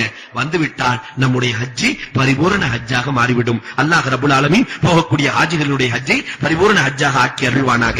இதற்கு பிறகு நாம் ஹஜ்ஜை எல்லாம் முடித்துக் கொண்டு பூமான் நபிகள் கோமான் ஸல்லல்லாஹு அலைஹி வஸல்லம் அவர்கள் அடங்கி இருக்கிற புனித பூமியாக இருக்கிற அந்த மதீனா நகரத்திற்கு நாம் செல்ல போகிறோம். பூமான் நபிகள் கோமான் ஸல்லல்லாஹு அலைஹி வஸல்லத்தை சந்திக்க போகிற பொழுது எப்படி செல்ல வேண்டும் தெரியுமா? அன்புக்குரியவர்களே, எப்படி செல்ல வேண்டும் தெரியுமா? புத்தாடையில் இப்பொழுது விலை உயர்ந்த புத்தாடை, உலகத்தின் சக்கரவர்த்தியை பார்க்க போகிறோம். சாதாரண ஒரு கரெக்ட போய் பார்க்க போறதுக்கு நஞ்ச ஆடையை போட்டுக் கொண்டு செல்வோமா? ரேமன்ஸ போடுறானே. பெருமானாரை பார்க்க போகிறோமே, அந்த உணர்விலே நல்ல அத்தர். அங்க ஓசி யாரும் கொடுப்பாங்கன்னு நினைச்சு இங்க வாங்கக்கூடாது, வாங்காம இருந்துடக்கூடாது. அதனால நல்ல நறுமணத்தை நாம் வாங்கிக் கொண்டு நல்ல துணிகளை பெருமானாருக்காக தயார்படுத்திக் கொண்டு மதீனா நகரத்திற்கு செல்லுகிற பொழுது இப்ப இருந்தே ஸலவாத்தை ஓதிக்குங்க, சேர்த்து வைத்துக் கொள்ளுங்கள், சேர்த்து வைத்துக் கொள்ளுங்கள். ஒருவரை பார்க்க செல்லுகிற பொழுது கிஃப்டை கொடுத்து பார்க்கிறோமே, பெருமானாரை பார்க்க செல்லுகிற பொழுது பெருமானாருக்கு சலாம் சொல்லுகிற பொழுது, நாயகமே உங்களுக்கு இவ்வளவு ஸலவாத்தை நான் கொண்டு வந்திருக்கிறேன் நாயகமே, பெருமானாரின் உள்ளம் சந்தோஷமடையும், நாயகத்தின் உள்ளம் சந்தோஷமடையும். மதீனாவிற்கு சென்று குளித்துவிட்டு அந்த மதீனா நகரம் இருக்கிறதே, அதை பற்றி பெருமானார் சொல்லுகிற பொழுது, தஜ்ஜால் நுழைய முடியாத பூமி இந்த மக்காவும் மதீனாவும், அங்கே தாவும் கால்ரா வராத பூமி மக்காவும் மதீனாவும். பெருமானார் பேசுகிறார்கள், மதீனா வாசிகளை யாராவது குறையாக நினைத்தால் அவன் உப்பு தண்ணீரிலே உருகுவதை போன்று உருகி போவான் என்றார்கள் பெருமானார் ஸல்லல்லாஹு அலைஹி வஸல்லம். மதீனா வாசியை எவனாவது பயமுறுத்தினால் அல்லாஹ் நாளை மறுமையிலே அவனை நரகத்தில் வைத்து பயமுறுத்துவான் என்றார்கள் பெருமானார் ஸல்லல்லாஹு அலைஹி வஸல்லம் அவர்கள். மக்காவுக்கு கிடைத்திருக்கிற பரக்கத்தை போன்று 2 மடங்கு மதீனாவுக்கு கொடு என்று பெருமானார் ஸல்லல்லாஹு அலைஹி வஸல்லம் துஆ செய்திருக்கிறார்கள். அந்த புனித பூமி, பெருமானார் அடக்கப்பட்டிருக்கிற இந்த பூமி, சஹாபாக்கள் வரலாறுகளை புரட்டுங்கள். அபூ ஹனீஃபா ரஹ்மத்துல்லாஹ் அந்த பூமியில மலஞ்சலம் கழிக்கவே இல்லையாம். 11 நாள் தங்கினாங்க. பாத்ரூமுக்கு கூட போகல. பெருமானாரினுடைய பூமியிலே நான் பாத்ரூமுக்கு போவதா? மாலிக் ரஹ்மத்துல்லாஹ் செருப்பு போட்டு அந்த பூமியிலே நடந்ததே கிடையாது. செருப்பு போட்டு பெருமானார் ஸல்லல்லாஹு அலைஹி வஸல்லம் நடந்த பூமியிலே நான் செருப்பு போட்டு நடப்பதா என்று இருந்த பூமிக்கு, அந்த கண்ணிய பூமிக்கு நீங்க போனாவே தெரியும் அந்த பூமியினுடைய மரியாதை, அந்த பூமியினுடைய அமைதியை தெரியும். அங்கு சென்று நல்ல குளிச்சிட்டு சுத்தமான ஆடைகளை அணிஞ்சிட்டு பெருமானாரின் மீது கண்ணியம் எல்லாம் மனதிலே நிரப்பிக்கொண்டு, பெருமானார் இல்லை என்றால் நாம் இல்லை, பெருமானார் இல்லை என்றால் இஸ்லாம் இல்லை, பெருமானார் இல்லை என்று சொன்னால் சொர்க்கம் இல்லை, நரகம் இல்லை, உலகம் இல்லை, எதுவும் இல்லை. அந்த பூமான் நபிகள் கோமான் ஸல்லல்லாஹு அலைஹி வஸல்லம் ஸலவாத்தை ஓதிக்கிட்டே வரணும். பாபு சலாம் வழியாக இறை காதலர்கள் சங்கமிக்கிற இடம், ரசூலின் காதலர்கள் சங்கமிக்கிற இடம் அது. 2-3 வருடத்திற்கு முன்னால் நான் கண்டிருக்கிறேன். சலாம் சொல்வதற்காக பாபு சலாம் வழியாக செல்கிற பொழுது ஒரு ஆப்கானி நடுவுல போன உடனே சத்தம் போட ஆரம்பிச்சிட்டார். ஆப்கானி சத்தம் போட ஆரம்பிச்சிட்டாரு. அஸ்ஸலாமு அலைக்கும் ரசூலுல்லாஹ், அஸ்ஸலாமு அலைக்கும் ஹபீபுல்லாஹ் என்று தன்னுடைய ஆப்கான் பாஷையிலே நிறைய கவிதைகளை படிக்க ராணுவ வீரர்கள் எல்லாம் பிடித்துக் கொள்கிறார்கள். வேகமாக எல்லோரையும் இழுத்துக் கொண்டு சென்றார். பெருமானார் அடங்கி இருக்கிற அந்த இடத்திற்கு சென்றார். அஸ்ஸலாமு அலைக்கும் யா ரசூலுல்லாஹ், அஸ்ஸலாமு அலைக்கும் யா ஹபீபுல்லாஹ், அஸ்ஸலாமு அலைக்கும் யா சஃபியல்லாஹ் என்று சாய்ந்தார். உயிர் போனது, உயிர் போனது. ஆசிக்கிய ரசூல், ரசூலின் மீது காதல் கொண்டவர்கள் சங்கமிக்கிற இடம் அந்த இடம். இங்க கேட்கணும், அல்லாஹ் எதை காதலர், ரசூலினுடைய காதலர்கள் வழிமார்களை காட்டிக் கொடுறப்பே, எனக்கு வழிமார்களை காட்டிக் கொடு, அவர்களின் சுகபத்தை கொடு, அவர்களோடு முசாபஹா செய்கிற வாய்ப்பை கொடு. கேட்டால் அல்லாஹ் கொடுப்பான். அந்த பாபு சலாம் வழியாக அமைதியாக சென்று வலது பக்கம் பார்த்தா ரசூலுல்லாஹ்வினுடைய பெயர்கள் எல்லாம் பொறிக்கப்பட்டிருக்கு. அந்த பெயரை சொல்லி அஸ்ஸலாமு அலைக்க யா ரசூலுல்லாஹ், அஸ்ஸலாமு அலைக்க யா ஹபீபல்லாஹ், அஸ்ஸலாமு அலைக்க யா தாஹா, அஸ்ஸலாமு அலைக்க யா யாசீன், அஸ்ஸலாமு அலைக்க யா முதஸ்ஸிர், அஸ்ஸலாமு அலைக்க யா முபஷிர், எல்லாம் வரிசையா இருக்கும். தெரிந்தால் சொல்லிக் கொண்டு செல்லுங்கள், இல்லாட்டி அஸ்ஸலாமு அலைக்க யா ரசூலுல்லாஹ், அஸ்ஸலாமு அலைக்க யா ஹபீபல்லாஹ் சொல்லிக் கொண்டே செல்ல வேண்டும். கௌசுல் ஆலம் முஹிதீன் அப்துல் காதிர் ஜீலானி கத்தஸல்லாஹு சிரஹுல் அஸீஸ் வழிமார்களின் தலைவர் 51வது வயதிலே ஹஜ்ஜுக்கு சென்றார்கள். ஹஜ்ஜை முடித்துவிட்டு பெருமானாரை சந்தித்தார்கள். நாயகத்தை பார்க்கிற பொழுது அவர்கள் அழுதார்களாம். நாயகத்தை பார்க்கிற பொழுது அவர்கள் அழுதார்களாம்.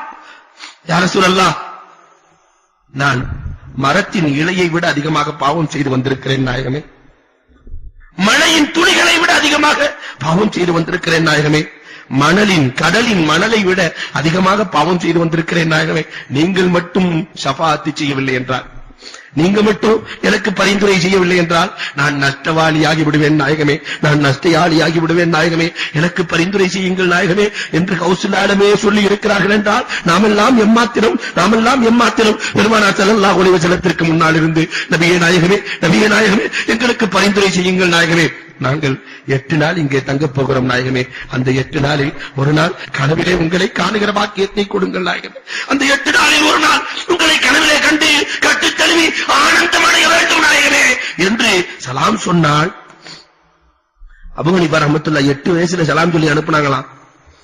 பெருமானாருக்கு நான் சலாம் சொல்லி அனுப்புகிறேன், ஹாஜிகள்கிட்ட சொல்லி அனுப்புனாங்க, சலாம் சொல்லி அனுப்புறாங்க, பதிலை நான் நாயகத்திடத்திலிருந்து எதிர்பார்க்கிறேன் என்றார்களாம். அவங்க எல்லாம் போய் சலாம் சொன்னாங்க, அபூ ஹனீஃபா சலாம் சொல்லி விட்டாருன்னு. பெருமானார் கனவிலே தோண்டி சொன்னார்களாம், அலைக்கும் சலாம் யா அபா ஹனீஃபா, அலைக்கும் சலாம். அந்த உள்ள தூய்மையோடு பெருமானார் ஸல்லல்லாஹு அலைஹி வஸல்லத்திற்கு சலாம் சொன்னால் உமான் நபிகள் கோமான் ஸல்லல்லாஹு அலைஹி வஸல்லம் அந்த 8 நாளில் ஒரு நாள் கனவிலே தோன்றி உமான் நபிகள் கோமான் நமக்கு ஷஃபாஅத் செய்வார்கள். அந்த வாக்கியத்தையும் அல்லாஹ் செல்லுகிற ஹாஜிகளுக்கு வழங்க வேண்டும். அங்கு பக்கத்திலேயே பெருமானார் ஸல்லல்லாஹு அலைஹி வஸல்லம் அடங்கி இருக்கிற இடம் 3 அறைகள் இருக்கும். நடு அறையில தான் நாயகம், அபூபக்கர் ரலியல்லாஹு, உமர் ரலியல்லாஹு அடங்கி இருக்கிறார்கள். முன்னால் ஒரு அறை ஈசா அலைஹிஸ்ஸலாத்திற்காக காலியாக இருக்கிறது. அடுத்த அறை ஃபாத்திமா ரலியல்லாஹு தஆலாவினுடைய வீடு, அதுவும் காலியாக இருக்கிறது. அதனால் நடு அறையில தான் ரசூலுக்கு, அபூபக்கர் ரலியல்லாஹுக்கு, உமர் ரலியல்லாஹு தஆலாவுக்கு நாம் சலாம் சொல்ல வேண்டும். பெருமானாரினுடைய வீட்டுக்கு அருகில் இருக்கிற பூமி, அருகில் இருக்கிற இடம் ரவுலத்துல் ஜன்னா, சொர்க்க பூஞ்சோலை. அங்கு போய் நின்று விட்டால் அனஸ் ரலியல்லாஹு சொர்க்கத்துக்குள்ளே நுழைந்தவர்களுக்கு நரகம் இல்லை என்றார்கள். சொர்க்கத்துக்குள்ள போனவங்களுக்கு நரகம் இருக்கிறதா? அதனால அந்த ரவுலாவிலே நின்று விட்டால் பூமியிலிருந்து சொர்க்கத்திற்கு எடுக்கப்படுகிற பூமி எதுவென்றால் அந்த ரவுலா தான். அங்கே போய் நின்று விட்டால், தொழுது விட்டால், அங்கு விக்ரி செய்து விட்டால் அவருக்கு நரகமே கிடையாது என்றார்கள். அனசுன் கர்ரமல்லாஹ், அனஸ் ரலியல்லாஹு தஆலா என்றார். அங்க போய் பெருமானார் சொல்லுகிற பொழுது மேய்ந்து கொள்ளுங்கள் என்றார்கள். திக்ர் செய்ய முடிஞ்சா திக்ர் செஞ்சுக்கங்க, துஆ செய்ய முடிஞ்சா துஆ செஞ்சுக்கங்க, தொழ முடிஞ்சா தொழுதுக்கங்க. அந்த இடத்தை பயன்படுத்திக் கொள்ள வேண்டும். அங்க இருக்கிற ஒவ்வொரு தூண்களும் சிறப்புக்குரிய தூண்கள். அங்க இருக்கிற தூணுக்கு மேல பச்சை கலர்ல ஒரு வடிவம் போட்டிருக்கோம். அந்த தூண்லாம் சிறப்பான தூணு. அதுக்கு பக்கத்துல எல்லாம் 2 ரக்காயத்து நின்னு தொழுது அல்லாஹ்விடத்தில் கேட்டா அல்லாஹ் ஏற்றுக்கொள்கிறான். பக்கத்திலேயே ஜன்னத்துல் பக்கீ இருக்கிறது, அங்கு ஜியாரத் செய்ய வேண்டும். 10,000த்திற்கும் மேற்பட்ட சஹாபாக்கள் அங்கு அடங்கி இருக்கிறார்கள். ஃபாத்திமா ரலியல்லாஹு தஆலா அங்கு அடங்கி இருக்கிறார்கள். உஸ்மான் ரலியல்லாஹு தஆலா அங்கு அடங்கி இருக்கிறார்கள். ரசூலுடைய பேரப்பிள்ளைகள் அங்கு அடங்கி இருக்கிறார்கள். அங்கே சென்று ஜியாரத் செய்ய வேண்டும். இதை போன்று உஹது மலை இருக்கிறது. அங்கு சென்று பெருமானார் ஸல்லல்லாஹு அலைஹி வஸல்லம் பல் ஷஹீதாக்கப்பட்ட இடம். இன்னும் அந்த இடத்திலே கஸ்தூரி மனம் வருகிறது, இன்னும் வந்து கொண்டிருக்கிறது. அந்த இடம் பக்கத்திலேயே இருக்கிறது. அந்த உஹது சுஹதாக்களை போய் பார்க்க வேண்டிய சூழல் ஏற்படும். மஸ்ஜிதே குபா இருக்கிறது. அங்கு போய் 2 ரக்காத் தொழுதால், ஒரு உம்ரா செய்த வெறும் 2 ரக்காத் தொழுதால் ஒரு உம்ரா செய்த நன்மை கிடைத்துவிடும். மஸ்ஜிதுல் கிப்லத்தை 2 கிப்லா மாற்றப்பட்ட பள்ளி இருக்கிறது. அங்கு சென்று தொழுகை இருக்கிறோம். சபஅ மசாஜித் கந்தக் நடந்த இடம் இருக்கிறது. அங்கும் சென்று பார்வையிடுவோம். அத்தனை இடத்திலும் தொழுது மதீனாவினுடைய அருளை பெற்று யார் மதீனா நகரத்திலே, யார் மஸ்ஜிது நபவியிலே 40 வக்து தொடர்ந்து தொழுகிறார். 40 வக்து ஒரு நேரம் கூட மிஸ் ஆகக்கூடாது. மிஸ் ஆயிடுச்சுன்னா திருப்பி ஆரம்பத்திலிருந்து ஆரம்பிக்கணும். 40 வக்து தொடர்ந்து யார் தொழுகிறாரோ அவருக்கு 2 விடுதலை, பராஅத்தும் மினன் நார், பராஅத்தும் மினன் நிஃபாக். நரகத்திலிருந்து விடுதலை, நிஃபாக்கிலிருந்து விடுதலை என்று பெருமானார் ஸல்லல்லாஹு அலைஹி வஸல்லம் சொன்ன பூமி அந்த பூமி.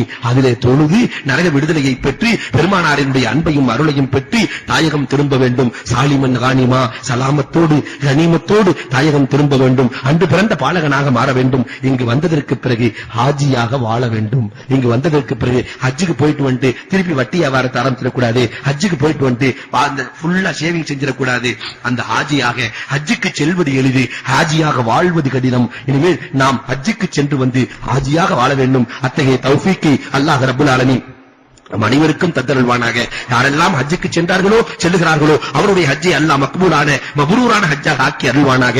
யாரெல்லாம் ஹஜ்ஜுக்கு செல்லவில்லையோ அவர்கள் அத்தனை பேர்களுக்கும் அல்லாஹ் ஹஜ்ஜை நசீபாக்கி தருவானாக. யாரெல்லாம் ஹஜ்ஜு செய்திருக்கிறார்களோ அவர்களுக்கு பலமுறை மீண்டும் மீண்டும் ஹஜ்ஜு செய்கிற தௌஃபீக்கை அல்லாஹ் ரப்பல் ஆலமீன் தந்துடுவானாக. அந்த புனித காபாவை ரப்பல் ஆலமீனே இந்த கண் காணாமல் மௌத்தாக்கி விடாதே ரப்பே.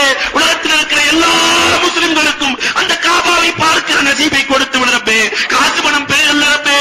நீ நினைத்தால் ஒன்றுமில்லாதவர்களை கூட உன் இல்லத்திற்கு அழைத்துச் செல்ல முடியும் ரப்பே. நீ எங்களின் மீது பிரியம் கொள் ரப்பே, எங்களின் மீது பாசம் கொள் ரப்பே. உன்னுடைய வீட்டுக்கு நீ அழைத்துக் கொள் ரப்பே.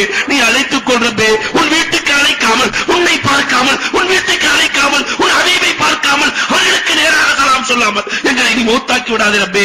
ரப்பல் ஆலமீனே எங்கள் ஹஜ்ஜை ஏற்றுக்கொள்வாயாக, எங்கள் ஹஜ்ஜை ஒப்புக்கொள்வாயாக, மப்ரூர் மக்பூலாக ஆக்கி தந்தருள்வாயாக. வாஹிரு தஅவா அல்ஹம்துலில்லாஹி ரப்பில் ஆலமீன்.